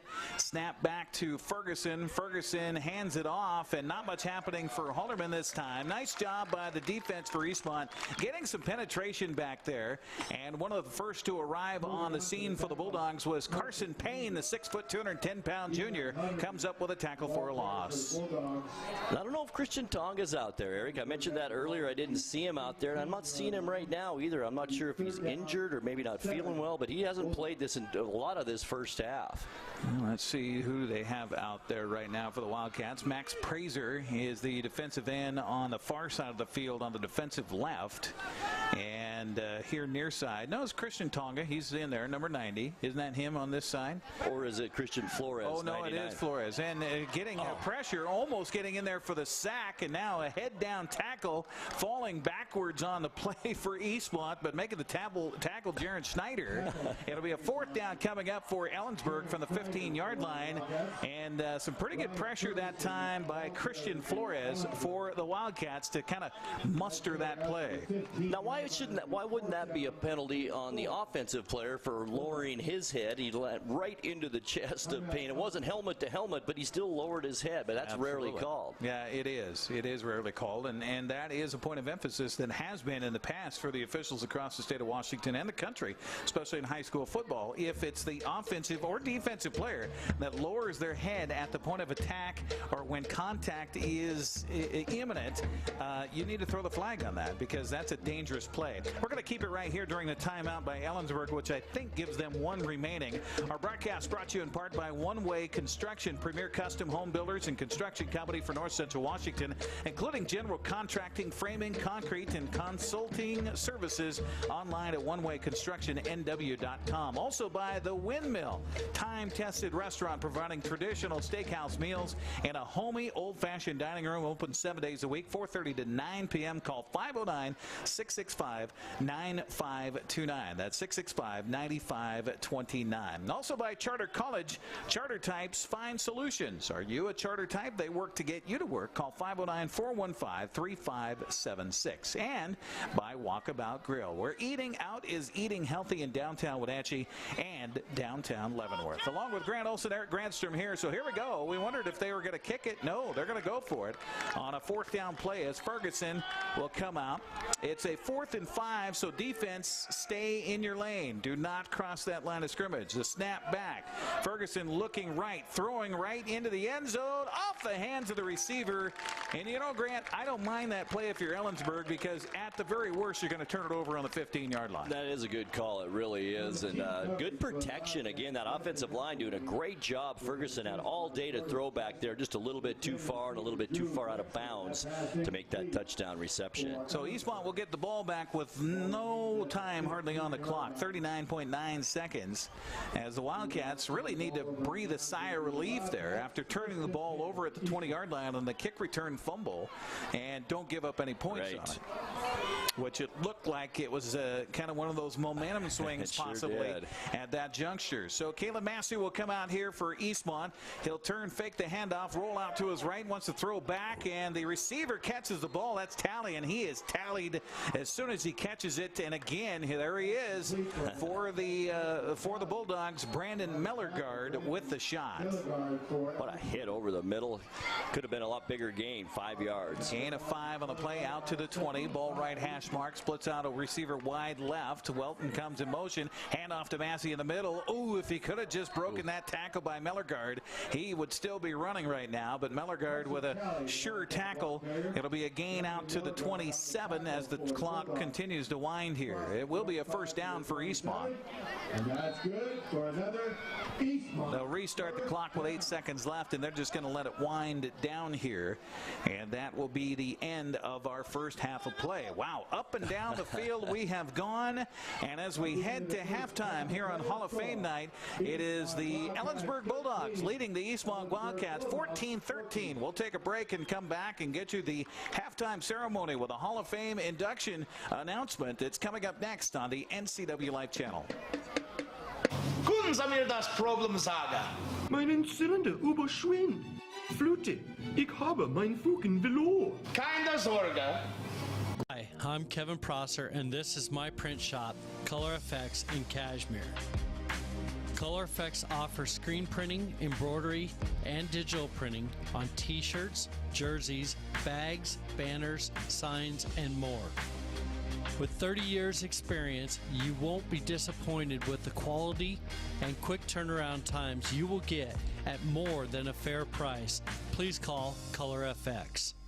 Where will you be a year from now? You could be working as a medical assistant. The Charter College Medical Assistant Certificate Program gets you work ready in 10 months. Add 5 more months to earn an associate degree. We prepare you with hands-on training and support you after graduation with job search help and interview skills. Institutionally accredited by the Accrediting Bureau of Health Education Schools, Charter has been training healthcare professionals for more than 30 years. Charter College. We work to get you to work.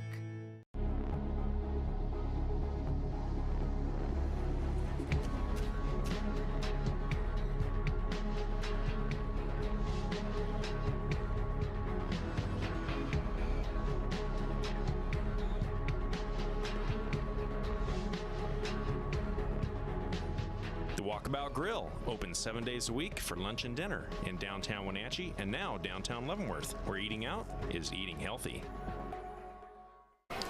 Welcome back once again here to Wildcat Stadium as the Eastmont Wildcat cheer staff is out there on the field waiting for the music to start. We've got our halftime ceremony coming up for the induction ceremony for the class of 2018 here for the Hall of Fame.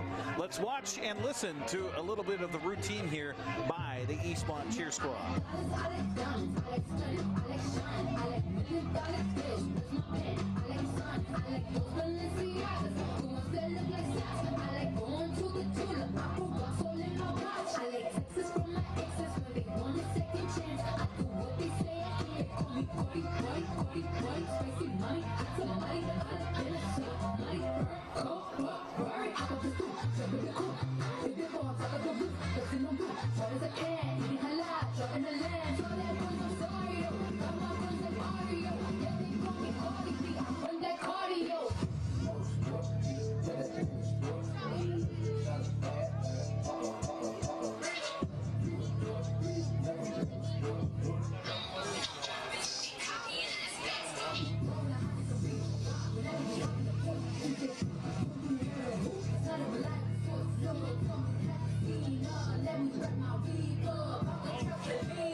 Well, there you go, the Eastmont cheer squad, and let me get the names for you of the cheerleaders. Their advisor is Jenny Gann, and I'll apologize right now if I don't get the pronunciations correct here, but it is Maya Ackerman, Juliana DePaz, Callie Esquivel, Kaylee Felton, Bianca Garibay Tapia, Cadence Garrison, Liberty Gilman, Lucy Gomez, Metzley Gonzalez, Ellie Lip, Ariana Mencia, Haley Moore, Jasmine Moore, Sadie Nichols, Magica Padron, Victoria Salling, J.D. Serrato, Cameron Strait, and Alicia Vargas. There you go.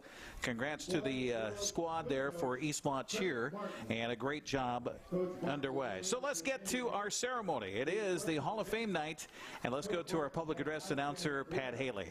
As Eastmont High School boys and girls swimming coach from 1988 to 1997 and 1985 to 1996. Coach Martin's teams won 6 Washington State High School boys championship titles between 1988 and 1997 and 2 Washington State High School girls championship titles in 1989 and 1990. His boys and girls teams consistently finished as one of the top 5 teams in the state championships between 1986 and 1996. Coach Martin coached 6 boys state champions and 3 girls state champions. His swimmers received more than 30 All-American honors.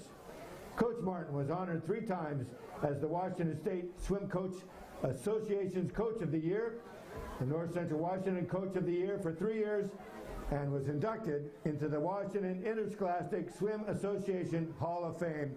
Craig Martin. Our next inductee, basketball, track, and cross country from the class of 2000, Courtney Johnson. Courtney also was unable to attend due to work commitments as she is starting a new business in Oakland, California. Courtney graduated in 2000 with a GPA of 3.97. She was a 3-sport athlete who competed in basketball, cross country, and track. Courtney was a 7-time letter winner and multiple participant at state basketball and track in 100 meters and cross country team. In 2000, Courtney was selected as the Female Athlete of the Year by the coaches at Eastmont. Courtney continued her athletic success at Pacific Lutheran University in basketball and track. In track, Courtney participated in 100-meter hurdles, the high jump, and the heptathlon. Courtney found her greatest accolades in basketball. She was also voted and served her team as team captain for 2 seasons. During her career at PLU, Courtney played on 2 teams that advanced to the NCAA Division III National Tournament, making the Sweet 16 once.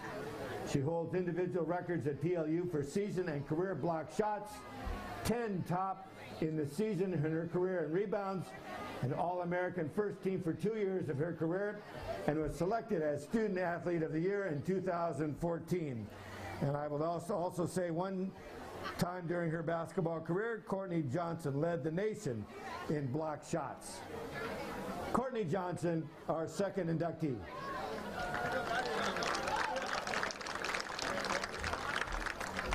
Our third inductee from the 2002 girls track team. These were the state champions. This group of athletes captured the league, district, and regional championships in 2002 before being crowned state champions. The 2002 girls track team scored 63 points in state meet to capture the state title. Team members for the 2016 Eastmont Hall of Fame inductee include Emily Hanna from 2015 Eastmont Hall of Fame inductee, Amanda Miller, Tara Fisher, Heidi Hankins, who's here tonight, Candace Nell, Tiffany Justice, who's also here tonight, Aaron Drake, Christina Owen, Aaron Kavanaugh, who's here tonight, Desiree Scott, and Corinne Baker. Congratulations, 2002 girls track team. Their coaches include Gary Millard, Tracy Goff, Rick Art, Ted Flint, and Ryan Robertson.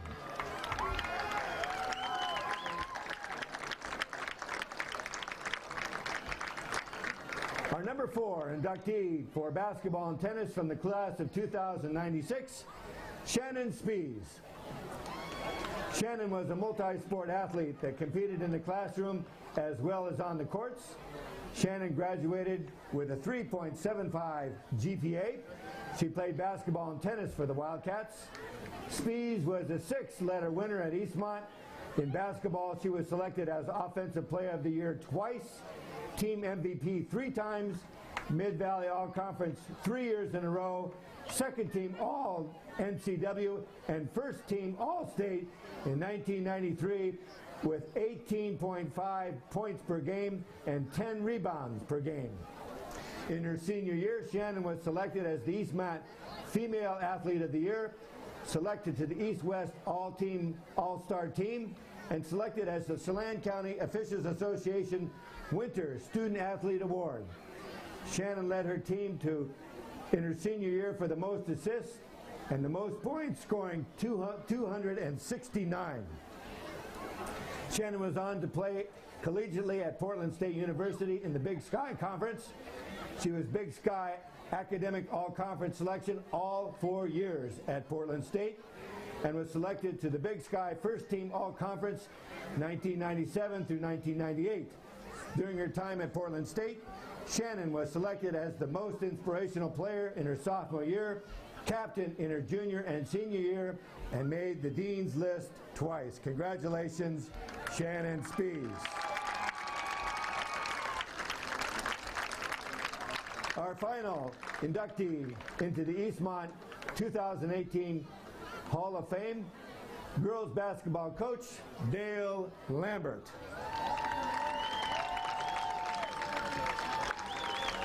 Coach Lambert served as the coach for 22 seasons at Eastmont from 1964 to 2005. These coaching duties range from 8th and 9th grade football, 8th grade through JV basketball for boys and girls, to his last stint as the Lady Cat basketball head coach for 10 seasons. Coach Lambert compiled 133 wins, 102 losses as head coach for the Lady Cats. His team won the Mid-Valley title in 1999, finished 4th in the state in 1999, and Coach Lambert was voted Mid-Valley Girls Coach of the Year in 1999 with a record of 25-3. In 2000, 23-5, and in 2001, 12-12. Congratulations, Coach Dale Lambert. Ladies and gentlemen, it's with great pride and honor that the Eastmont High School presents to you the Eastmont Athletic Hall of Fame class of 2018. Let's give them a big hand. There you go. Congratulations to Dale Lambert, Craig Martin, Shannon Spees, also Courtney Johnson, and the girls track state champion team from 2002. We'll take a 60-second break, come back, and get you some halftime stats on the way next. It is halftime here where Ellensburg leads Eastmont 14-13. Back with more right after this. Hi, I'm Kevin Prosser, and this is my print shop, Color Effects in Cashmere.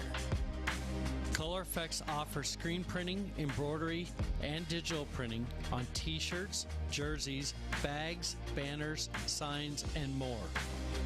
With 30 years experience, you won't be disappointed with the quality and quick turnaround times you will get at more than a fair price.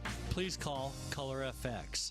Thanks for watching sports on the NCWLIFE channel. Brought to you by One Way Construction, premier custom home builders and construction company for North Central Washington, including general contracting, framing, concrete, and consulting services. OneWayConstructionNW.com. The Fireplace Guys, Central Washington's most trusted names in fireplace and barbecue sales, installation, and service. Located at 1205 Walnut Street, Wenatchee. TheFireplaceGuy.net. And Beneficial In-Home Care, your compassionate in-home care provider. All the benefits of assisted living while remaining within the comfort of your own home. Hi, everybody, and welcome back here to Eastmont's Wildcat Stadium. There's Grant Olson's hand as we are up here high in the press box above.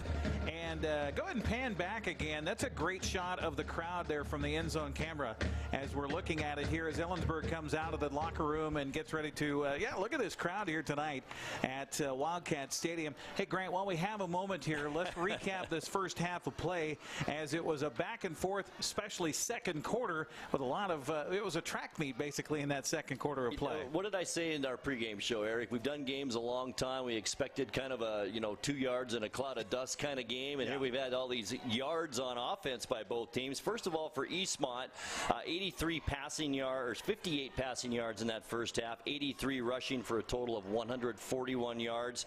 Kaylin Massey was 5 passes, 58 yards, and a touchdown in that first half. Rushing wise, though, Carson Talley, 10 carries, 60 yards in that first half. They worked him a lot, Eric, in that first quarter, but not so much in the second, but still a nice half for Talley. Also, a 24-yard touchdown reception for Kaylor Cannon off the bench to add to that offensive total. But Ellensburg's put up some numbers in that first half. 223 total yards, 162 through the air, 61 on the ground.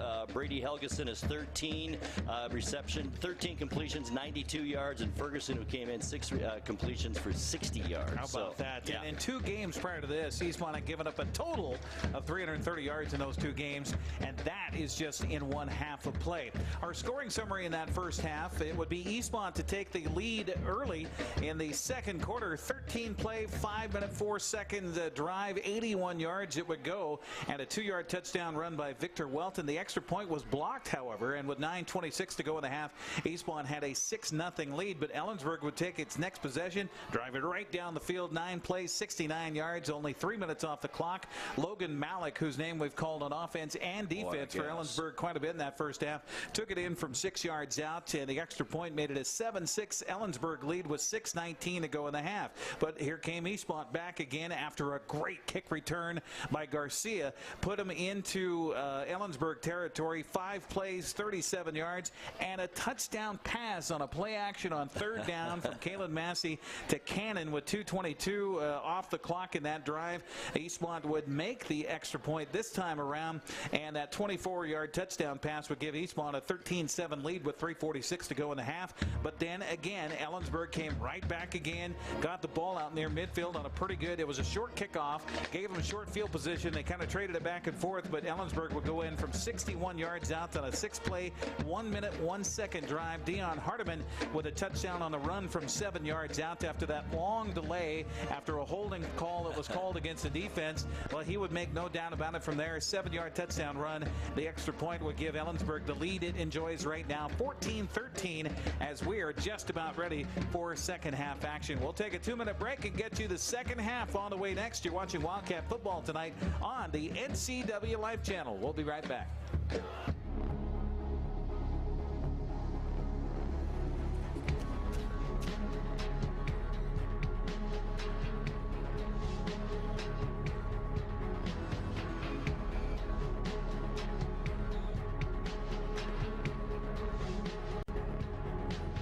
Walkabout Grill, open 7 days a week for lunch and dinner in downtown Wenatchee and now downtown Leavenworth, where eating out is eating healthy. You don't want to see this happen. It's the oil light on your car. Oil is the lube of life for your car's engine. At Alignment Pros and Express Lube, they pour the best oil your car deserves. Expect fast, friendly, superior service in a clean environment. They'll change your oil and perform a 21-point inspection while you enjoy the comfort of their amazing waiting room. Keep your car in top shape at Alignment Pros and Express Lube in East Wenatchee. If you want to work in healthcare, choose the program that teaches the skills employers want. The Charter College Medical Assistant Program combines hands-on learning in the lab with convenient online learning, plus real-life experience with an externship. Classes start every 5 weeks, so you don't have to wait to launch your new career. Enroll with confidence, knowing Charter is institutionally accredited by the Accrediting Bureau of Health Education Schools, and be ready to work in less than a year. Charter College. We work to get you to work. Können Sie mir das Problem sagen? Meinen Zylinder überschwingt. Flute, ich habe mein Fugen verloren. Keine Sorge. Global Car Care. We speak your car's language. Fragen schließen. You. Well, I got a leaky transmission, my head gasket's shot, and I could use some new brake pads. That dog don't hunt. Global Car Care. We speak your car or truck's language. Welcome back once again. It will be Eastmont kicking the ball away to Ellensburg here at Wildcat Stadium with Grant Olson. I'm Eric Grandstrom on the NCWLIFE channel and a cast of thousands bringing it to you here from East Wenatchee, Washington. Real quick, what do you want Eastmont to do here in the second half? Open up their offense, Eric. They stay stagnated like they are with run. Ellensburg's already keen on the run. It's going to be a long second half for the Wildcats. They need a little more play action, open up the passing game a little bit this second half. Well, to kick it away will be Kalen Massey for the Eastmont Wildcats. Bless you there. And the kick return, Brennan Swanson, Spencer Conaway back to return for Ellensburg. A line drive kick will go out of bounds and a flag will fly, and that's going to give Ellensburg good field position to start this second half, and that's something Eastmont has been struggling with in 3 games now this season. The kicking game not so great. It's not so great. We mentioned a couple of weeks ago against Wilson, they scored 3 touchdowns, went for 2-point conversions on all of those touchdowns, ended up winning 20-0. But yeah, you need a kicking game, especially at the level they're going to play in the Big 9 Conference coming up. Let's get your lineup out there for Eastmont. Oscar Calvillo is out there. Dominic Torres as well. Also in the lineup, Preston Esparza. Looking at the defensive backs here for the Wildcats, Jordan Jessup is the free safety playing way back. You mentioned Christian Tonga. He was kind of absent that first half. They have had the flu going through the program here over the last week and a half, so that could be what's been hampering him. And we got motion on the offense. offense, and we had a fairly flag-free first half. Say that 6 times fast. But a flag flies here, and it will be adjudicated, I believe, against the offense, and that would be the second penalty against Ellensburg. Well, you're sure right. There weren't many penalties at all in that first half. No, just had 1 per team.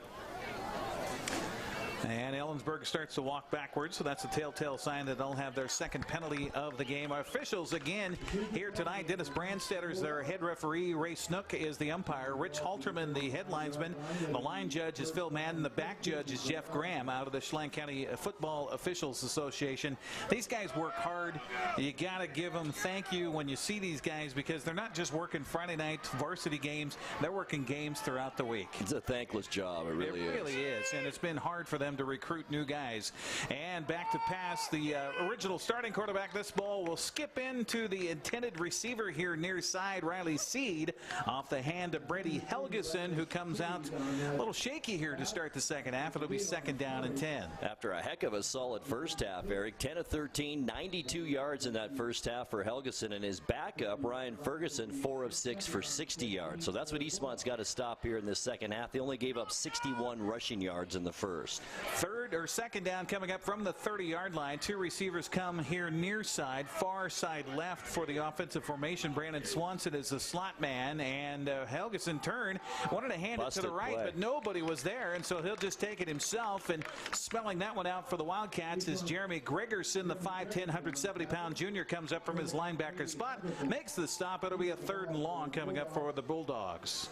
Helgeson had 36 yards rushing in that first half on 4 carries, so he will tuck it away and take it down the field. It was just impressive. It was. The mix of what they had in that first half of play. So Helgeson breaks the huddle here. 3 receivers in the formation on 3rd down. Call it 12 here as the ball's at the 32-yard line.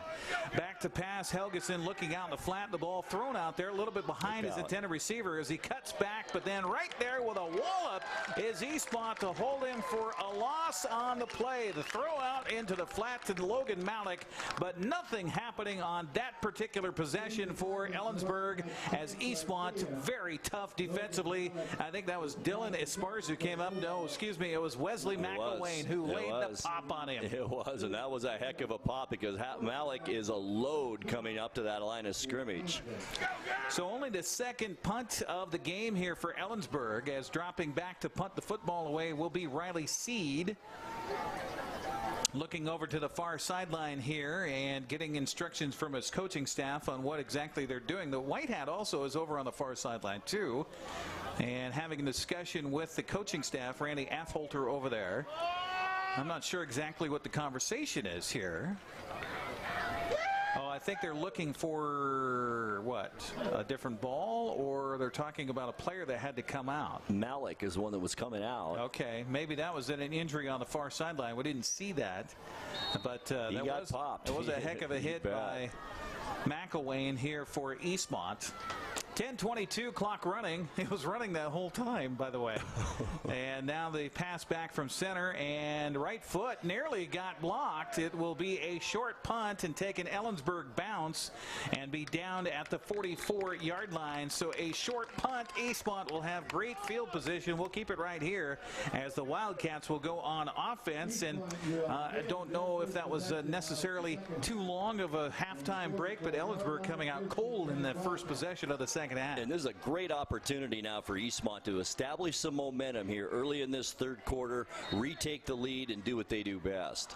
So the Wildcats have it 1st down and 10 from their own 44-yard line. Turn, handoff. Talley bounces it outside across the 50 and squirts his way ahead for a gain of about 11 yards on 1st down. It's another 1st down for the Wildcats, and Talley, good vision there to pop it outside. Such an impressive runner. He's kind of come out of nowhere, as we mentioned. Didn't get a lot of playing time last year. Came in sporadically, but boys, he made a difference for this Eastmont offense this season. And the Eastmont offensive line, got to give credit to the big fellows up front. Brendan Pond, Drew Bergan, Andrew Snyder, Carson Payne, Alan Ortega doing a good job blocking for the running backs. Again, a handoff, and this time it is their backup tailback, it is Austin Popoff who takes the carry up ahead to the 40-yard line, gain of 4 yards. You'll take that every time you can get it. Absolutely. Popoff did a nice job, had a carry for 20 yards in the first half. Well, Well, Popoff, 2 plays in a row, had a running play up the left side and then caught a little square-out pass to the right. He'll come out of the backfield here on this particular play as Talley will check in with Massey to make sure he's got the play right. Meanwhile, going wide left is Logan Easley. Back to pass pressure on Talley, and he's going to go, on Massey, and he's going to go down on the play on a sack back there, and that was just looking kind of like a broken play from the get-go. Tate Morris with the tackle for a loss, and it goes all the way back to the 43-yard line. Instead of a short 3rd and 5 or 2nd and 5, now it's 3rd and long for the Wildcats. Not the situation you want to be in, especially considering not much passing attack so far for Eastmont. Yeah, Logan Easley came off the bench late on that particular offensive set. He was kind of lagging, getting himself in the formation, and I don't know if the communication was so great on that particular play call. But here we go, 3rd down and 9 for Eastmont from the 44 of Ellensburg. First possession of the second half, trailing it by 1, and here comes the run by Massey, and he will take it down to the 30-yard line, and good eyes, but we're going to have a flag down on the play at the 35-yard line. Could be a hold at the attack coming from the umpire, and this one will come back. And that's the hole he went through, Eric, between the guard and the tackle on that right side. So I think it might have been the guard, possibly a flag for that hold. So the flag rests at the 35. That's a spot foul. They'll mark it back 10 yards from there. So basically it will be a 3rd down over again and call it 10 yards here as they'll go back to the 45-yard line. Boy, Massey took a shot on his right thigh by Bryce Mesner. We saw him in warm-ups there. 6'3", 210-pounder. This kid's solid, and he put the hit on Massey. Couple of penalties for 17 yards down the ball game. It will be 3rd and double the sticks here, so 3rd and 11. Massey back to pass again, looks down the middle, getting flushed in, going to be hauled down from behind as the defense converged, and again getting in there was Tate Morris. Couple of plays on this defensive set brings up 4th down for the Wildcats. What do you think? Go for it here? I think I would. I really think I would here to give your team a lot of momentum. If you do get it, you're not nap out of shape if you don't. But Ellensburg's been moving the ball. That's the only thing you got to be afraid of. Well, one thing's for sure, your punter is your quarterback. Right. So he could pooch kick it here real quick. And we did see that a couple of times 2 weeks ago against Wilson. Okay, so Massey will stay in there. He is the punter, and it looks like he's more in a punt formation than anything else. 4th down, high snap, and a little quick kick by Massey will drive the return man back. He'll let it bounce. It takes an Eastmont roll down around the 5-yard line. And if you're looking at a 1-point ball game and a possession game and field position game, check one for Eastmont. Absolutely. That's just what the doctor ordered, pinning Ellensburg back on their own 5-yard line. Now we'll see what this Bulldog offense can do. They showed a lot of firepower in that first half, a little bit stagnant in their first possession here, but I think they'll open it up now from their own 5. 36-yard punt, no return, with the ball down at the 5-yard line. That's where Ellensburg will have it with 7:26 to go here in the 3rd quarter as the Bulldogs lead it. Appreciate you joining us here on the NCWLIFE channel tonight for our broadcast, which is brought to you in part by the Windmill Restaurant in Wenatchee, priding itself on being a local legend for 80 years. Windmill features slow roasted prime rib, high quality hand-cut steaks, and fresh seafood. The Windmill Restaurant. And a beautiful play up front defensively for the Wildcats, and that might be the man you've been missing there, Grant, as Christian Tonga, I think, just made a big play for the Wildcat defense. Stop for a loss all the way back to the 1-yard line. I don't think we saw him in there that much the first half. I don't think, as you mentioned, he was feeling that well, but when he's in there, he is a force because he is a special football player. 6'1", 280 pounds, rolls up over the top of their backup quarterback, Ryan Ferguson, on that keeper play, if it was a keeper play intended to be. So now they're backed up to the goal line almost. 2nd down and 13 after the 3-yard loss. Low snap, handoff right side, and the defense again converges. They got out past the 5 to the 6, a little more breathing room that time on the handoff to the running back Logan Malik. It'll be 3rd down coming up. Malik, the worst horse in that first half. 4 carries, 26 yards for Ellensburg on the ground, and he's a heck of a football player. Give credit to the linebacker contingency for Eastmont as Jaron Schneider got in there along with Jeremy Gregerson. We've called their name a few times here in this ball game. They converged after the defensive line held as well. So third down, call it 9 coming up. Ball just outside the 5-yard line. Shotgun formation here for Ferguson. He'll take the snap, roll to his left in the end zone, has some pressure, gets away, throws it in the flat. It's incomplete, and he is taken down from behind.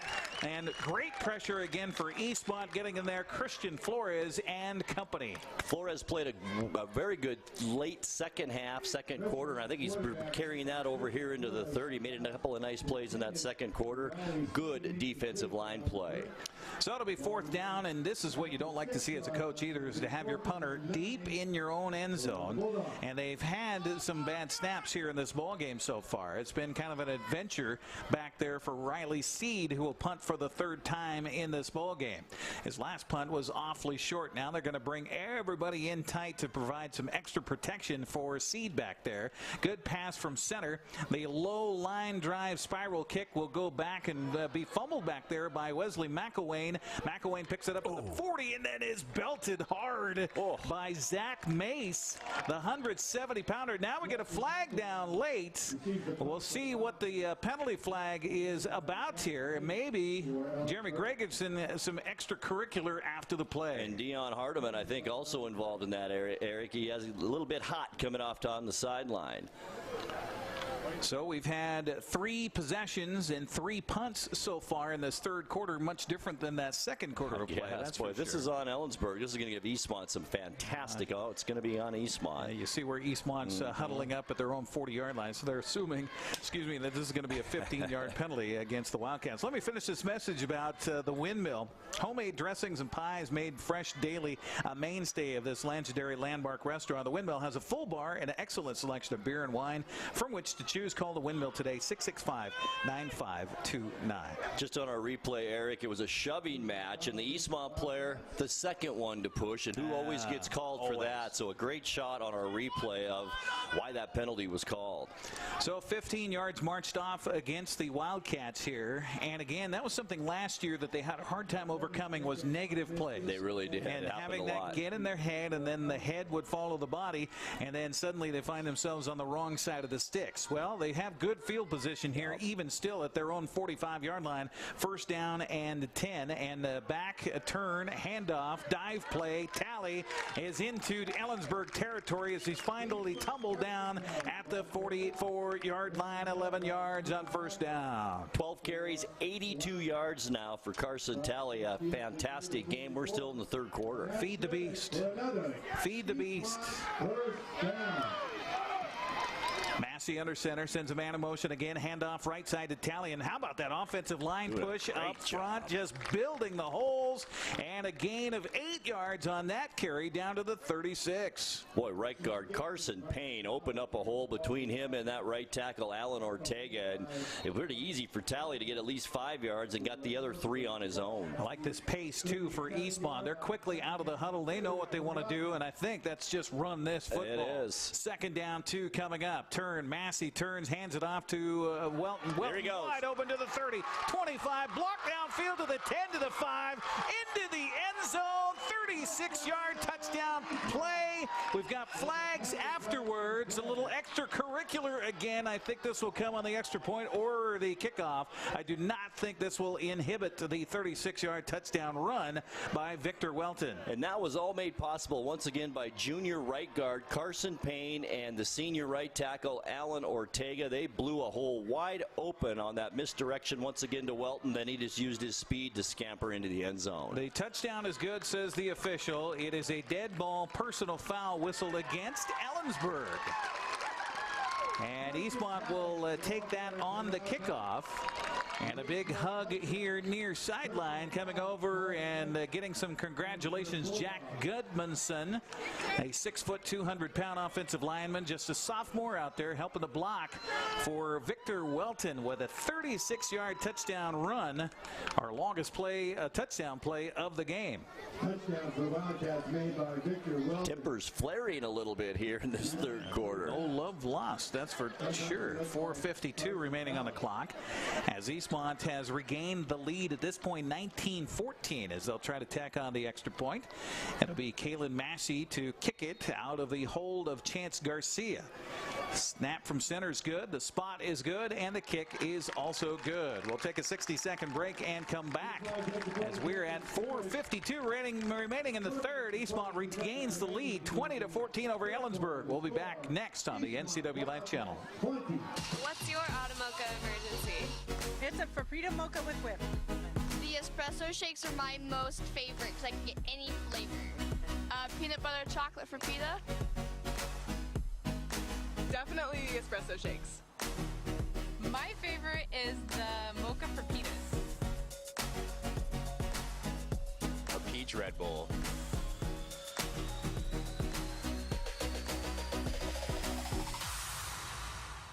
Choose the pros, Alignment Pros. When your vehicle needs brakes, shocks, struts, or alignment, choose the experts in their field. Alignment Pros and Express Lube with a 5-star rating. The work they perform on your vehicle is as impeccable as their shop. With state-of-the-art equipment, Alignment Pros can handle all large or small vehicles, specialty cars, lifted or lowered. Alignment Pros does them all. Keep your car in top shape at Alignment Pros and Express Lube in East Wenatchee.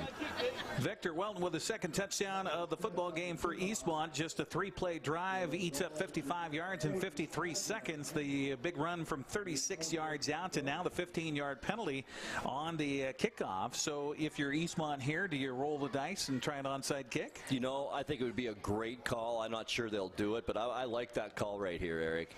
Well, field position, right? You know, you're going to give up maybe something here, but you just kicked the ball out of bounds on the last time you kicked it off, so why not? Nope, they won't, because we're not the coaching staff.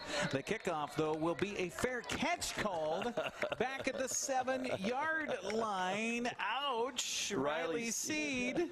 He didn't want anything to do with that run back. When he's a guy that touches the ball occasionally, too. That was odd. That was odd, as Eastmont was a little slow getting down there to cover it, but oh my, what a transition and what a momentum swing here in this football game, Grant. It really is, Eric. Eastmont got the turnover, made the most of it, and that's what you have to do in a close game like this. If you get a turnover, you got to go in and score. So Ellensburg's had the ball 3 times already in this half, well, 2 times already, and have punted both times. In fact, they were 3 and out punting both times. And what, 2 punts the entire first half, yeah, right? Exactly. So back in at quarterback is Brady Helgeson. He'll get the shotgun snap, got pressure right in his lap, throws the ball a little bit short and slow to get up on the play after being hit hard by a 280-pound Christian Tonga. I would think twice about getting up, too. And he had a full head of steam coming in there, too. He sheds blockers so great, Eric, for a big guy, and he's got great feet. That is very important for a nose tackle. He can move up and down that line, shed blockers, and he does a great job of it. For you watching at home, Christian Tonga is number 90 right there, breathing snot over the ball right now as he gets in. And that would put the fear of a lot of things in me, having that guy across from me, that's for sure. Snap back, turn, handoff, right side, not much happening at all. Again for Eastmont, how many times can we call Jaron Schneider's name in this ball game? The captain comes through. It'll be 3rd down and long. Yeah, he didn't do much in that first quarter, but he really came on late in the first half and now here in the second half. And it's the people you'd expect. Torres, Christian Tonga, Snyder. We haven't heard much from Dominic Torres, I guess, the linebacker, have we? He's been a good player, but been kind of quiet tonight.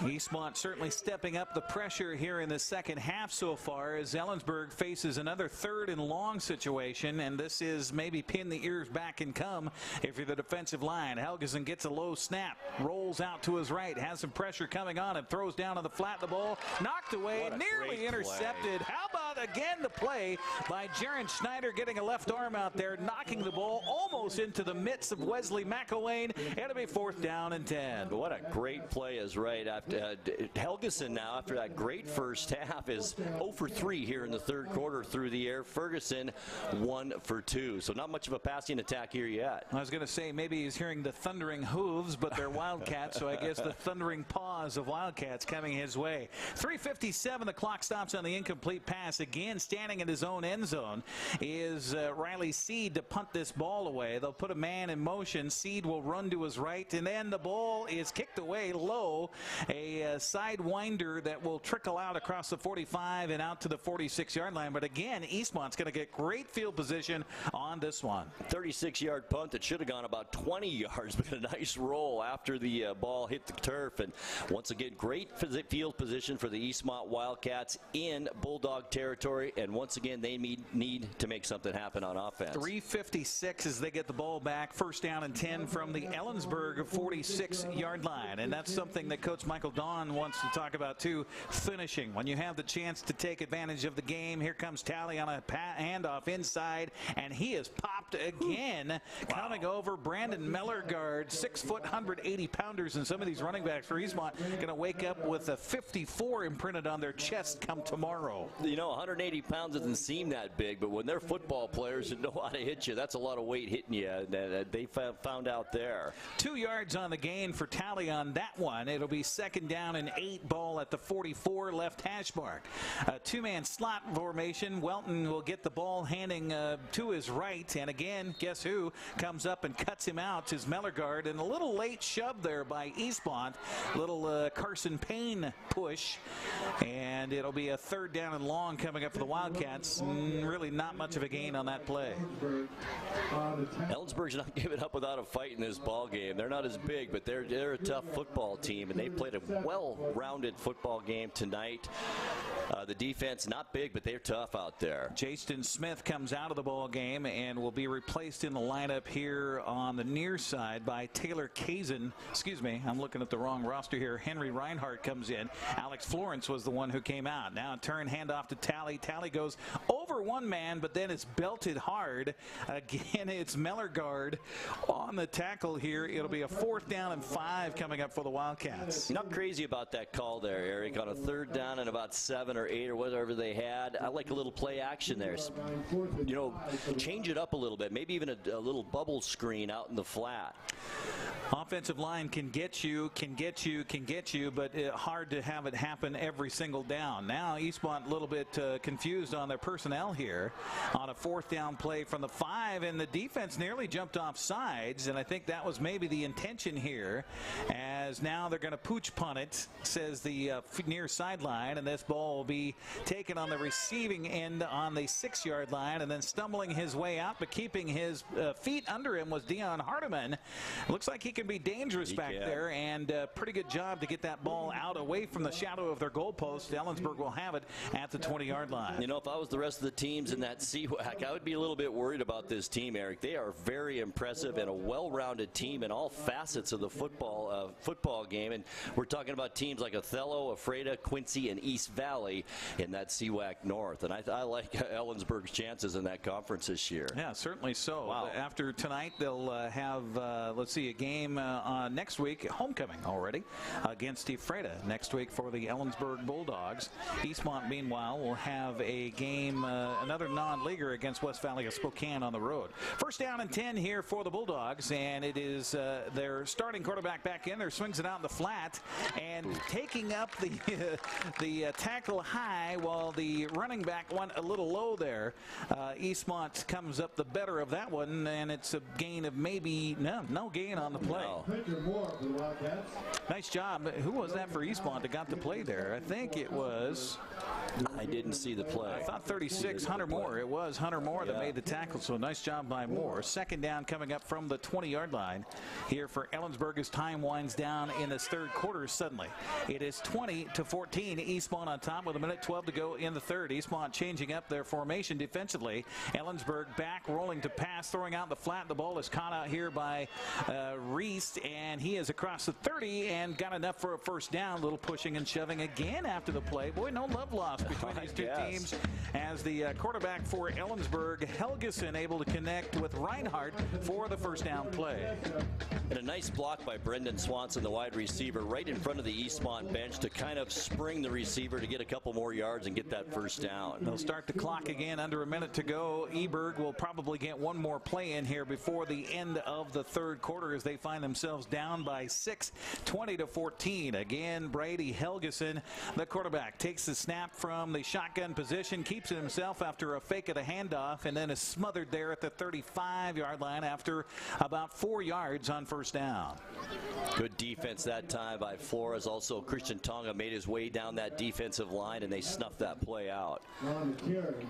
Again, up front for Eastmont defensively, Christian Flores, 6 foot, 215-pound senior. Christian Tonga, a 6'1", 280-pound senior. That's a lot of beef up front. Also getting some help over there by Max Prazer, a 6 foot, 190-pound, just a sophomore, but certainly showing himself well in this one. Second down and about 6 here coming up for Ellensburg. They'll turn, hand it off again, and not much happening. Hardiman has had a few good runs in that first half, but Eastmont right on top of number 7 every time he gets the ball. No gain on the play, brings up a third down, and that will bring us to the end of our third quarter of play. So we'll take a 60-second break and come back here at Wildcat Stadium, where Eastmont leads Ellensburg 20-14. We're back with the fourth quarter right after this. Thanks for watching sports on the NCWLIFE channel. It's brought to you in part by the Fireplace Guys, Central Washington's most trusted names in fireplace and barbecue sales, installation, and service. Located at 1205 Walnut Street in Wenatchee, thefireplaceguy.net. Beneficial In-Home Care, your compassionate in-home care provider. All the benefits of assisted living while remaining within the comfort of your and the Windmill Restaurant, providing traditional steakhouse meals in a homey, old-fashioned dining room. Call 509-665-9529.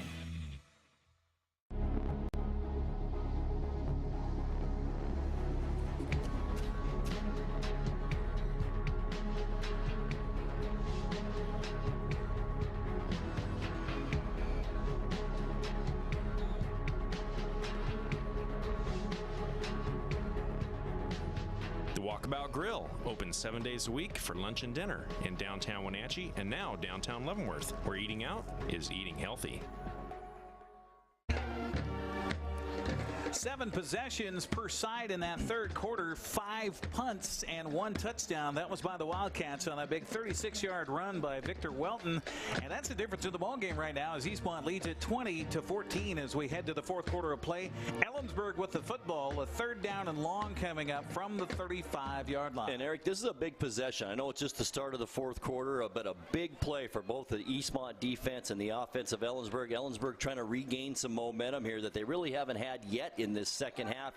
Eastmont trying to pin him down and get some more good field position. I thought head coach Randy Affolter might choose one of the 2 quarterbacks and roll with a guy who had the hot hand, but they were both equally hot in that first half. Second half, the Eastmont defense making a difference right now. Helgeson will set the offense, sends a man in motion, turn, fakes the handoff, now rolls to his right, has the pressure. Christian Tonga chasing, and he'll be brought out of bounds here on the near side as Christian Flores will finish him off. It'll be a 4th down and 6 in a punting situation again for Ellensburg. What a great stop by the Eastmont defense. We talked about keeping the momentum now. You just had the last score. Great field position coming your way. Go down and do it again and kind of get a cushion here in the fourth quarter. So another punt situation here for the Bulldogs as Riley Seed will come in. They'll shift the protection around him just a tad on this 4th down play from their own 35-yard line, so no gain on that play. And a rugby-style punter will kick it here near side. It's going to sail out of bounds, and this is going to be really short. In fact, I think that might be like a 15-yard punt. The officials looking at each other to kind of square it up here. Oh, it's got to be up close to the 45. Yeah, it's got Dennis Brandstetter has the eye on it, so the official who has it is the back judge. He's coming up the near sideline, and Brandstetter will say to put it down at the 44-yard line. So I don't know about that position there. I thought maybe it was closer to the 50, but Brandstetter will come over before we get the official spot, and the officials talking it over here. Again, the back judge is Jeff Graham. He's the one that is got the eyeball on it, and so they will say it'll be 1st down for Eastmont. Still great field position at the Eastmont 43-yard line. Interesting, this entire second half. Massey, no pass attempts so far in this second half, Eric. It's been all on the ground. 73 yards rushing for the Wildcats this half. 36 from Welton and 37 rather from Carson Talley. Well, Massey had only attempted 16 passes in 2 games coming into this one, so we were caught off guard a little bit by all those attempts in the first half. Turn, handoff, and coming back, a nice cutback move here for the running back for Eastmont is Jeremy Gregerson will take it ahead to midfield. They're going to put him down right there at the midfield stripe, again at 7 yards. Good blocking up front once again. That left side of that line has just done an outstanding job for the Wildcats tonight. Was that Gregerson or was that Victor Welton? I think it was Welton. Okay, I couldn't tell between a 7 and a 2. It was a 2. They've got interesting font here. Another double reverse inside handoff and squirting through the defense and getting a first down and more for Eastmont is Kaylor Cannon, the 6-foot, 165-pound senior, rumbles his way down to the 40-yard line. It'll be a first down for the Wildcats. Heck of a job by Cannon once again. Heck, he's got 26 yards rushing in so far in this game on 3 carries. Eastmont controlling it on the ground tonight. Well, we talked about Eastmont's rushing prowess coming in. They had 4 guys that were listed in the top 15 rushers in the Big 9 coming into the ball game here tonight. Handoff again, this time dive play. Not much happening for Talley as Ellensburg got some penetration there. I think again it was the Wyatt Nelson, the 5'9", 220-pounder, as he makes the stop, loss of a yard on the play. We've got a score for you from over the river as Wenatchee started the third quarter. A running clock now as they lead Mount Boucherie 56-0. So congrats on a good night for the Panthers across the way at the Apple Bowl. Second down for Eastmont coming up from the 41 of Ellensburg as they take it in here, leading it by a score of 20-14. Turn, handoff again. It's Welton. Welton skips his way through across the line of scrimmage and down at the 35. Coming over and making the stop here for Ellensburg was Tyler Berman, a 5'11", 165-pound senior. But good vision by the running back. I was just going to say that exact same thing. What a nice 1-2 punch from Talley. It gets those tough yards up the middle, and Welton with that great vision once he gets outside. He cuts it back to the middle almost every time with his quickness. Sometimes he dances. That time he just kind of extended one leg through the gap and got himself on the other side like a squeeze of the toothpaste when it's out. A handoff to Welton again and nearly lost the football. We've had a few problems holding on to the ball in that first half. He is not going to go down on the play, refuses to go down, but it's just a gain of 2 yards down to the 34-yard line for the Wildcats. It'll be a 4th down coming up. Another go-for-it situation, I would think, here. At least Talley can pooch kick it, but I think it's a good go-for-it position on the field. I think so. Ellensburg, although you don't want to give them life, it's only still a 6-point lead here. The field position battle certainly been won by Eastmont here in the second half. Massey under center right now. Going to bark it out and maybe try to draw the defense off sides with a 4th and 4 right here. He will turn. He will hand it. It is to Welton. Welton has a first down and more inside the 30. Puts his shoulder down at the 27-yard line. First down for Eastmont. Good blocking on the corner.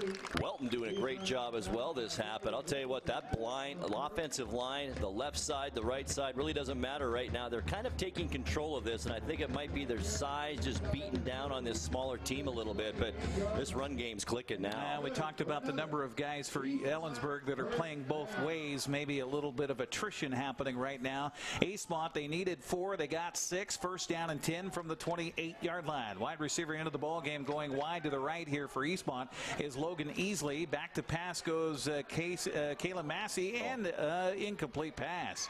Threw it a little bit high and a little bit behind Carson Talley.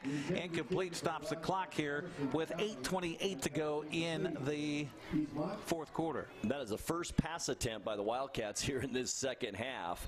And you're right, that should have been caught a little bit to the back shoulder of Talley, but first pass attempt in this entire second half. Isn't that something? Splitting out wide to the right this time is Kaya Davilar to the far side of the field on this second down play. They'll go back to the run, hand off to Talley, and Talley is tackled quickly, and scooting through the gap was Brandon Mellergard. Sniffs it out, maybe a gain of 2 on the play to bring up a 3rd and long for Eastmont. With the Ellensburg tackle.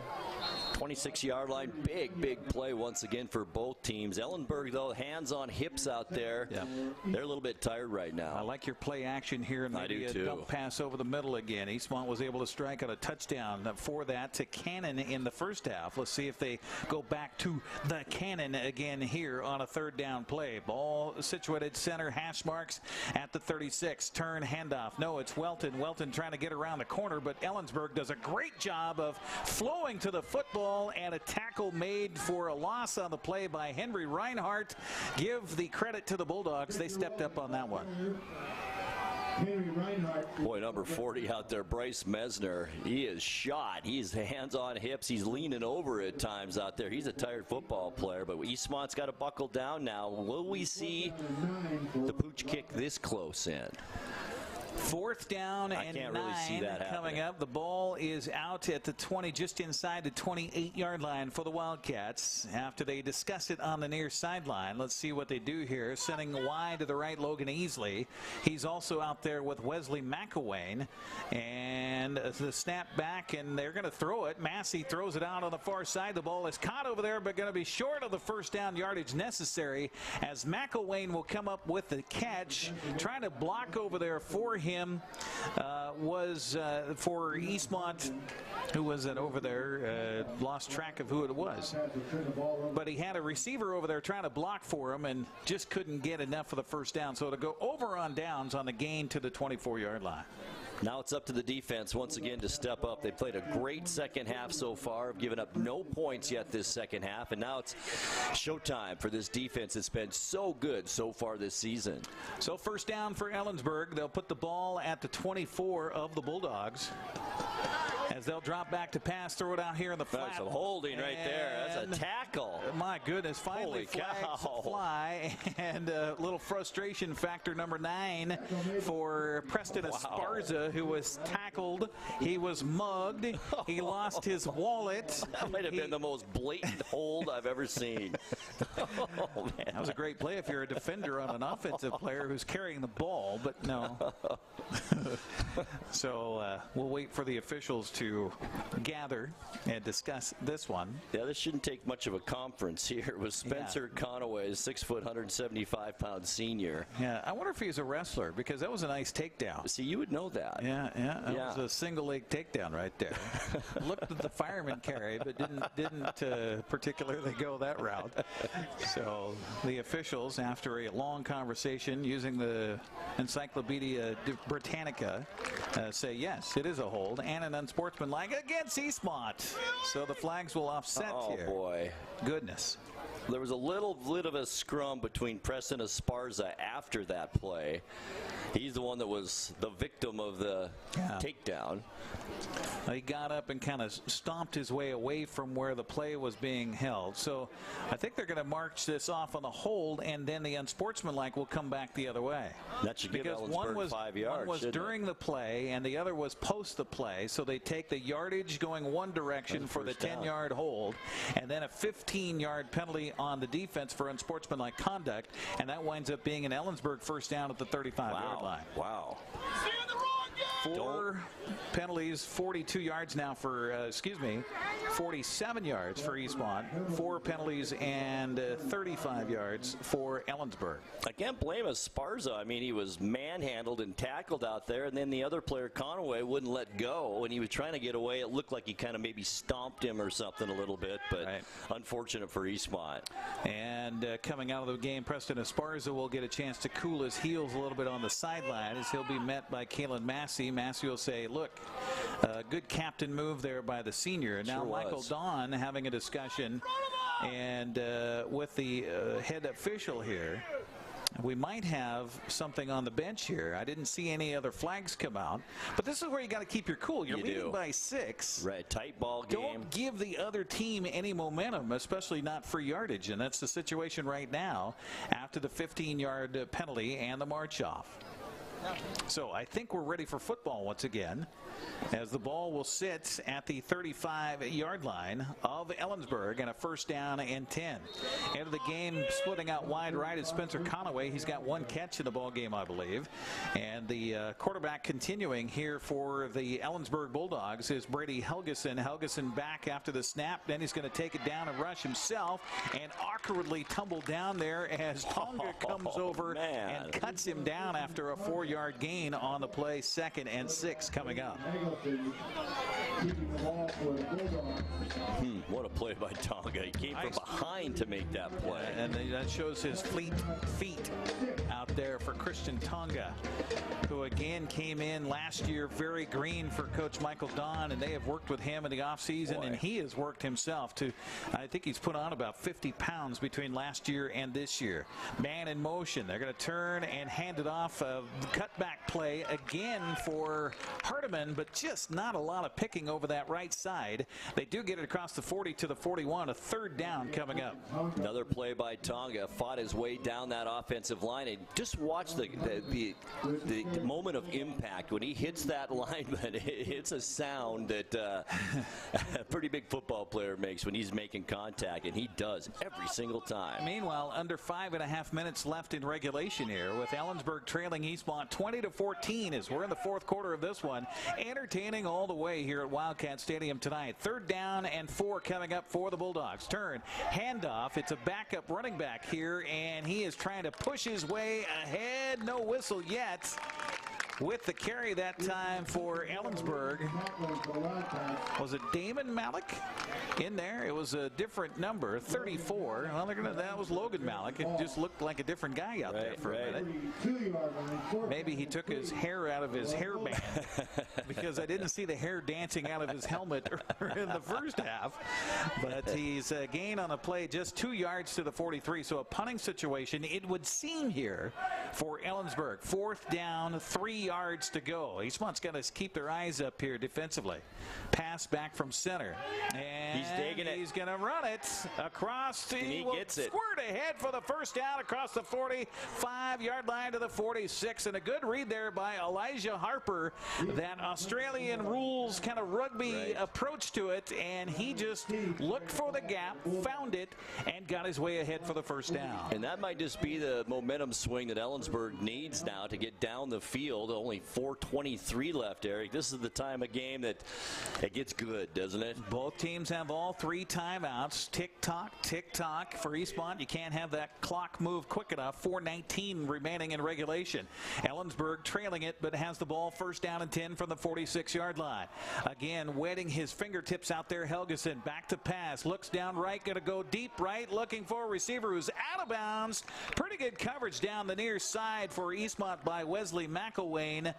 The pass intended here to Spencer Conaway, incomplete, and that's the first time I think I've seen Ellensburg go deep all game long. Helgeson, a nice arm. He showed it right there, just a little bit out of bounds. We also saw a pass in the first half into the end zone that was a pretty good pass too. Flag down on the field, Eric. We do have a flag down at midfield across the way here, so we'll see what this one is, and I know this draws the ire of fans on either side.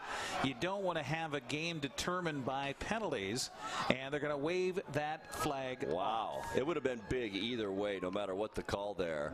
So 2nd down on the incomplete pass. The ball will rest at the 46-yard line. The incomplete pass stops the clock with 4:03 to go in this one. Hold on to the edge of your seat, folks. Here we go. Wesley McElwain will split out over on the far side of the field, shadowing Riley Seed over there. Let's see if Ellensburg goes to the run again. 2nd down and 10 from the 46. They turn, fake the handoff, back to pass, pressure, rolling out, throwing on the run. The ball way out of bounds, incomplete, and a nice job defensively for Eastmont, getting some pressure by the sophomore, Max Fraser. Boy, he's going to be a player. He's a staple now with Flores and Tonga on that line, with also Dominic Torres out there. That's a good defensive front. Pick your poison. Boy, I guess. Fraser getting the benefit of the fact that he's got Flores and Tonga right around him, and boy, they have quite a game going on up front right now. 3rd down and 10. Clock stops with 3:57. How did that only take 4 seconds off the clock? I'm not quite sure about that. 3rd down and 10 from the 46 of Ellensburg. Helgeson trying to reach in his bag of tricks and pull out a miracle here. Gets a snap, a little low, turns left, throws left. The ball is caught out there by Hardeman. Hardeman trying to pick his way across the line. He does, but only gets 3 yards on the play. It'll be a 4th down coming up for the Bulldogs. Big 4th down here. It goes without saying now with 3:42 left, Eric. Ball almost to midfield. This could be make or break time for either team right now. And we're going to get a timeout to talk about it. We'll take a 30-second break here on the broadcast, as well as Randy Affolter wants to make a decision with 3:36 to go. His team trailing Eastmont 20-14. We're back after this 30-second timeout. What's your Automocha emergency? It's a Frapita mocha with whip. The espresso shakes are my most favorite because I can get any flavor. Peanut butter chocolate Frapita. Definitely the espresso shakes. My favorite is the mocha Frappitas. A peach Red Bull.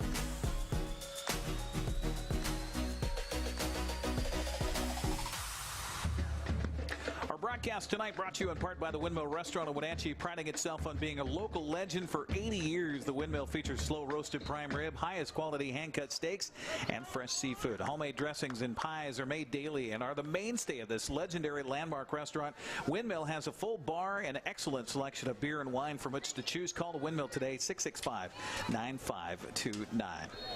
So I think the wiser choice here for Ellensburg, game time if you don't make a first down on that 4th down play. So in to punt is Riley Seed. Now they did fake a punt a little bit ago, but they only had to get 3 yards. Seed will work to his right and then root this ball downfield. It'll bounce at the 10 and then go into the end zone. Wow, what a break for That Eastmont. was fortunate. As it goes all the way out of bounds, 52 yards on the punt that time. And another punt for Ellensburg. And how about how things have quieted down for this Bulldog offense in the second half? Boy, it's amazing. We mentioned it, 223 yards in that first half of offense. I don't have the total here in the second, but it's not much.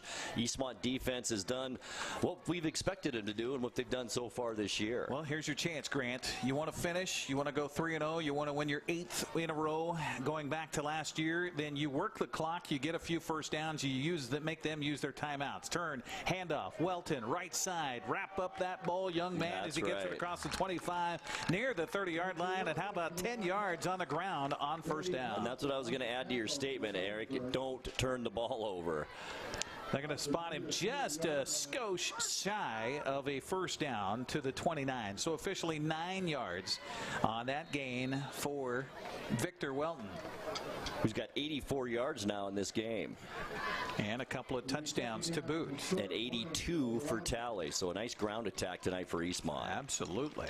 Wide receiver splits out wide to the right here on 2nd down and inches after a conversation with the defense here on the near sideline. Turn. Handoff, Tally inside, met at the point of attack, and a converging defense once again, that time leading the way. Bryce Mesner has made a couple of nice plays. He really tonight. has. They got some players on this defense. We've talked about them all night long, mainly Melligard. Malik has played great, and Messner on defense. And they're the big players out there, especially Messner.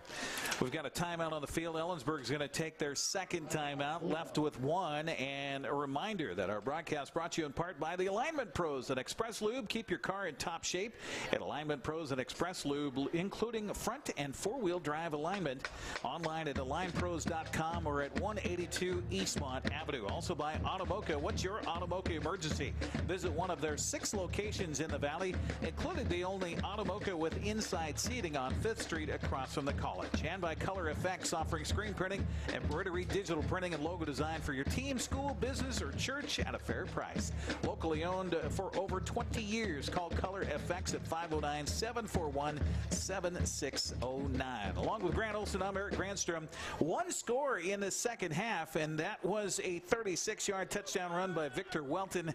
And Eastmont on the verge of going 3-0 here in the 2018 campaign. What a great start for the Wildcats. Just the opposite of last year. Yeah. So Eastmont will break the huddle after the Ellensburg timeout. Bulldogs left with 1 stoppage with 2:38 to go. turn, handoff. Welton again picks his way forward, gets the first down. Still wrapping up that football as he has stood up across the 35. And look at that push by the Eastmont offensive line. The big boys are feeding him out there. Out to the 36 and on the first down play, it'll be second down coming up. Welton's got that kind of Le'Veon Bell look about him when he gets to the line of scrimmage. He kind of delays a little bit, picks his hole, and then turns on the juice. And Welton's had a fantastic second half. Gain of 6 yards on that first down run and a timeout. The final in the ball game taken by Ellensburg. And again, our broadcast brought to you in part by Global Car Care, a quality auto repair facility with highly trained technicians celebrating 25 years in the car care business. They speak your car's language at 1840 North Wenatchee Avenue. Also by One Way Construction, premier custom home builders and construction company for North Central Washington, including general contracting, framing, concrete, and consulting services. Online at onewayconstructionnw.com. And The Windmill, the time-tested restaurant providing traditional steakhouse meals in a homey, old-fashioned dining room. Open 7 days a week, 4:30 to 9. Call 509-665-9529. It's been a while since I've been to The Windmill. I gotta go back. Me too. Great steaks. Oh, let me tell you. Yes. If you're visiting and watching the broadcast here tonight, you might want to make a stop at The Windmill this weekend. All right, here we go. 2:26 left. Second down for Eastmont. Ellensburg out of ways to stop this other than jump off sides. Right. And that will stop it and give Eastmont a first down. It will. 5 penalties, 40 yards unofficially for Ellensburg here in the ball game, as Eastmont will go back and huddle up after they mark off the 5-yard penalty. How about this, Eric? Carson Talley, 19 carries, 99 yards in this game. Victor Welton, 15 carries, 88 yards so far tonight. Wow. That's a good night for the offensive line. Absolutely. Done a great job. Yep, definitely so. Splitting out wide to the right here is Logan Easley for Eastmont. You're not going to get the ball thrown in the air here. Well, assume there's that assume word again. Handoff Welton again, or a little end around move, and just puts his head down, holds on to that ball, gets it across the 45 out to the 47-yard line. Second down coming up, and Eastmont just going to chew up this clock. No way for Ellensburg to stop it.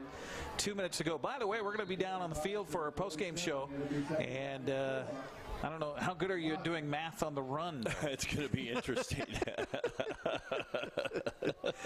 But we will wrap it up here tonight. Don't forget, Grant, on the tape delay, we'll have the news coming up at 10 o'clock here on the NCWLIFE channels. We do every night at 5, 6, and 10, Monday through Friday. Again, handoff to Welton. Welton Big has hole. a block in front, inside the 40, down to the 36-yard line. And give credit there to Carson Talley leading the way. Nice block downfield, absolutely. Talley's done it all tonight. 99-yard rushing. Now Welton, I think, over 100 yards on that carry. Let's see, 14 plus 3 is 17 yards on that carry, down to the 36-yard line. And the Eastmont fans who've assembled here tonight, good crowd on Hall of Fame night. Congratulations to the Hall of Fame induction class of 2018. Getting a nice night to celebrate Eastmont football here under the lights. 17 carries, 105 yards now for Welton. An impressive night, definitely so. And that's something that Michael Don wanted to improve upon, was the offense here. You know, they kind of made a few mistakes, admittedly so, by Coach Michael Don, and he said that they wanted to clean things up. The delay again going to be called here against Eastmont, and so the Wildcats will have their 5th penalty of the ball game for 52 yards now. But you know, you went opening night against Wilson with a shutout. You go down to Pasco, where it's tough to play, and win that one 35-7, a late touchdown in that one. This first half was the biggest punch in the mouth Eastmont's had this year, and they got off the canvas and came back, and very impressive here tonight in this victory. Minute 6 to go. They stop the clock with a penalty on the offense, and Massey takes the snap, backs up a few yards, so that'll count against him in the rush attack on the night, as he'll lose all the way back to the 47-yard line.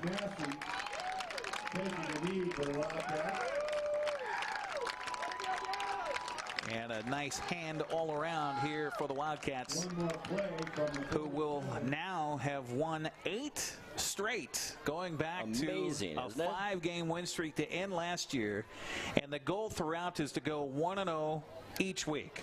Not care about what happened last year, not care about what happened last week, but focus on the task at hand. Absolutely. And boy, they had their hands full from the 2A Ellensburg Bulldogs here tonight in that second quarter in a back-and-forth clash. But Eastmont comes up with a touchdown to come from behind to win it. Victor Welton's 36-yard run in the second half. The difference in this one as they win it by a score of 20-14 here over the Ellensburg Bulldogs. That'll do it. We'll come down field side coming up after a timeout. Thanks for watching tonight on the NCWLIFE channel and on the stream at NCWLIFE.com. We'll take a break. Grant and I will fight our way through the crowd, and Grant's going to do some fancy numbers on the run, too. Our post-game show coming up next on the NCWLIFE channel. Können Sie mir das Problem sagen? Meinen Zylinder überschwingen. Flute, ich habe mein Fugen verloren. Keine Sorge. Global Car Care. We speak your car's language. Fragenschlussen. You. Well, I got a leaky transmission, my head gasket's shot, and I could use some new brake pads. That dog don't hunt. Global Car Care. We speak your car or truck's language. Hi, I'm Kevin Prosser, and this is my print shop, Color Effects in Cashmere. Color Effects offers screen printing, embroidery, and digital printing on t-shirts, jerseys, bags, banners, signs, and more. With 30 years experience, you won't be disappointed with the quality and quick turnaround times you will get at more than a fair price. Please call Color FX. Where will you be a year from now? You could be working as a medical assistant. The Charter College Medical Assistant Certificate Program gets you work ready in 10 months. Add 5 more months to earn an associate degree.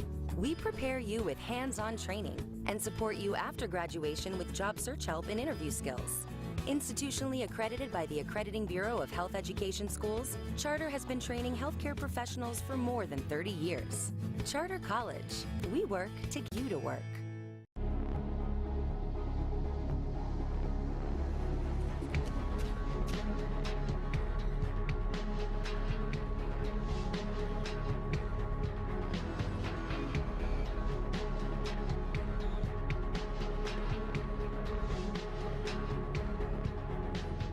Walkabout Grill, open 7 days a week for lunch and dinner in downtown Wenatchee and now downtown Leavenworth, where eating out is eating healthy. Hi, I'm Kevin Prosser, and this is my print shop, Color Effects in Cashmere. Color Effects offers screen printing, embroidery, and digital printing on t-shirts, jerseys, bags, banners, signs, and more. With 30 years experience, you won't be disappointed with the quality and quick turnaround times you will get at more than a fair price. Please call Color FX. Thanks for watching sports on the NCWLIFE channel. Brought to you by One Way Construction, premier custom home builders and construction company for North Central Washington, including general contracting, framing, concrete, and consulting services. OneWayConstructionNW.com. The Fireplace Guys, Central Washington's most trusted names in fireplace and barbecue sales, installation, and service. Located at 1205 Walnut Street, Wenatchee. TheFireplaceGuy.net. And Beneficial In-Home Care, your compassionate in-home care provider. All the benefits of assisted living while remaining within the comfort of your own home.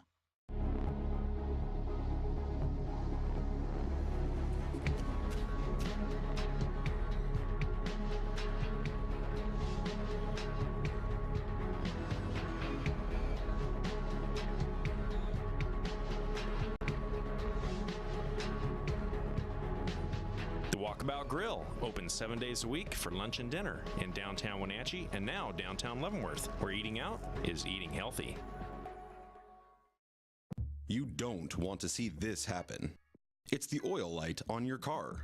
Oil is the lube of life for your car's engine. At Alignment Pros and Express Lube, they pour the best oil your car deserves. Expect fast, friendly, superior service in a clean environment. They'll change your oil and perform a 21-point inspection while you enjoy the comfort of their amazing waiting room. Keep your car in top shape at Alignment Pros and Express Lube in East Wenatchee. If you want to work in healthcare, choose the program that teaches the skills employers want. The Charter College Medical Assistant Program combines hands-on learning in the lab with convenient online learning, plus real-life experience with an externship. Classes start every 5 weeks, so you don't have to wait to launch your new career. Enroll with confidence, knowing Charter is institutionally accredited by the Accrediting Bureau of Health Education Schools, and be ready to work in less than a year. Charter College. We work to get you to work. Können Sie mir das Problem sagen? Meinen Zylinder überschwingen. Flute, ich habe mein Fugen verloren. Keine Sorge. Global Car Care. We speak your car's language. Fragenschlussen. Hey, you. Well, I got a leaky transmission, my head gasket's shot, and I could use some new brake pads. That dog don't hunt. Global Car Care. We speak your car or truck's language. What's your automocha emergency? It's a Faprita mocha with whip. The espresso shakes are my most favorite because I can get any flavor. Peanut butter chocolate for pita. Definitely the espresso shakes. My favorite is the mocha for pitas. A peach Red Bull.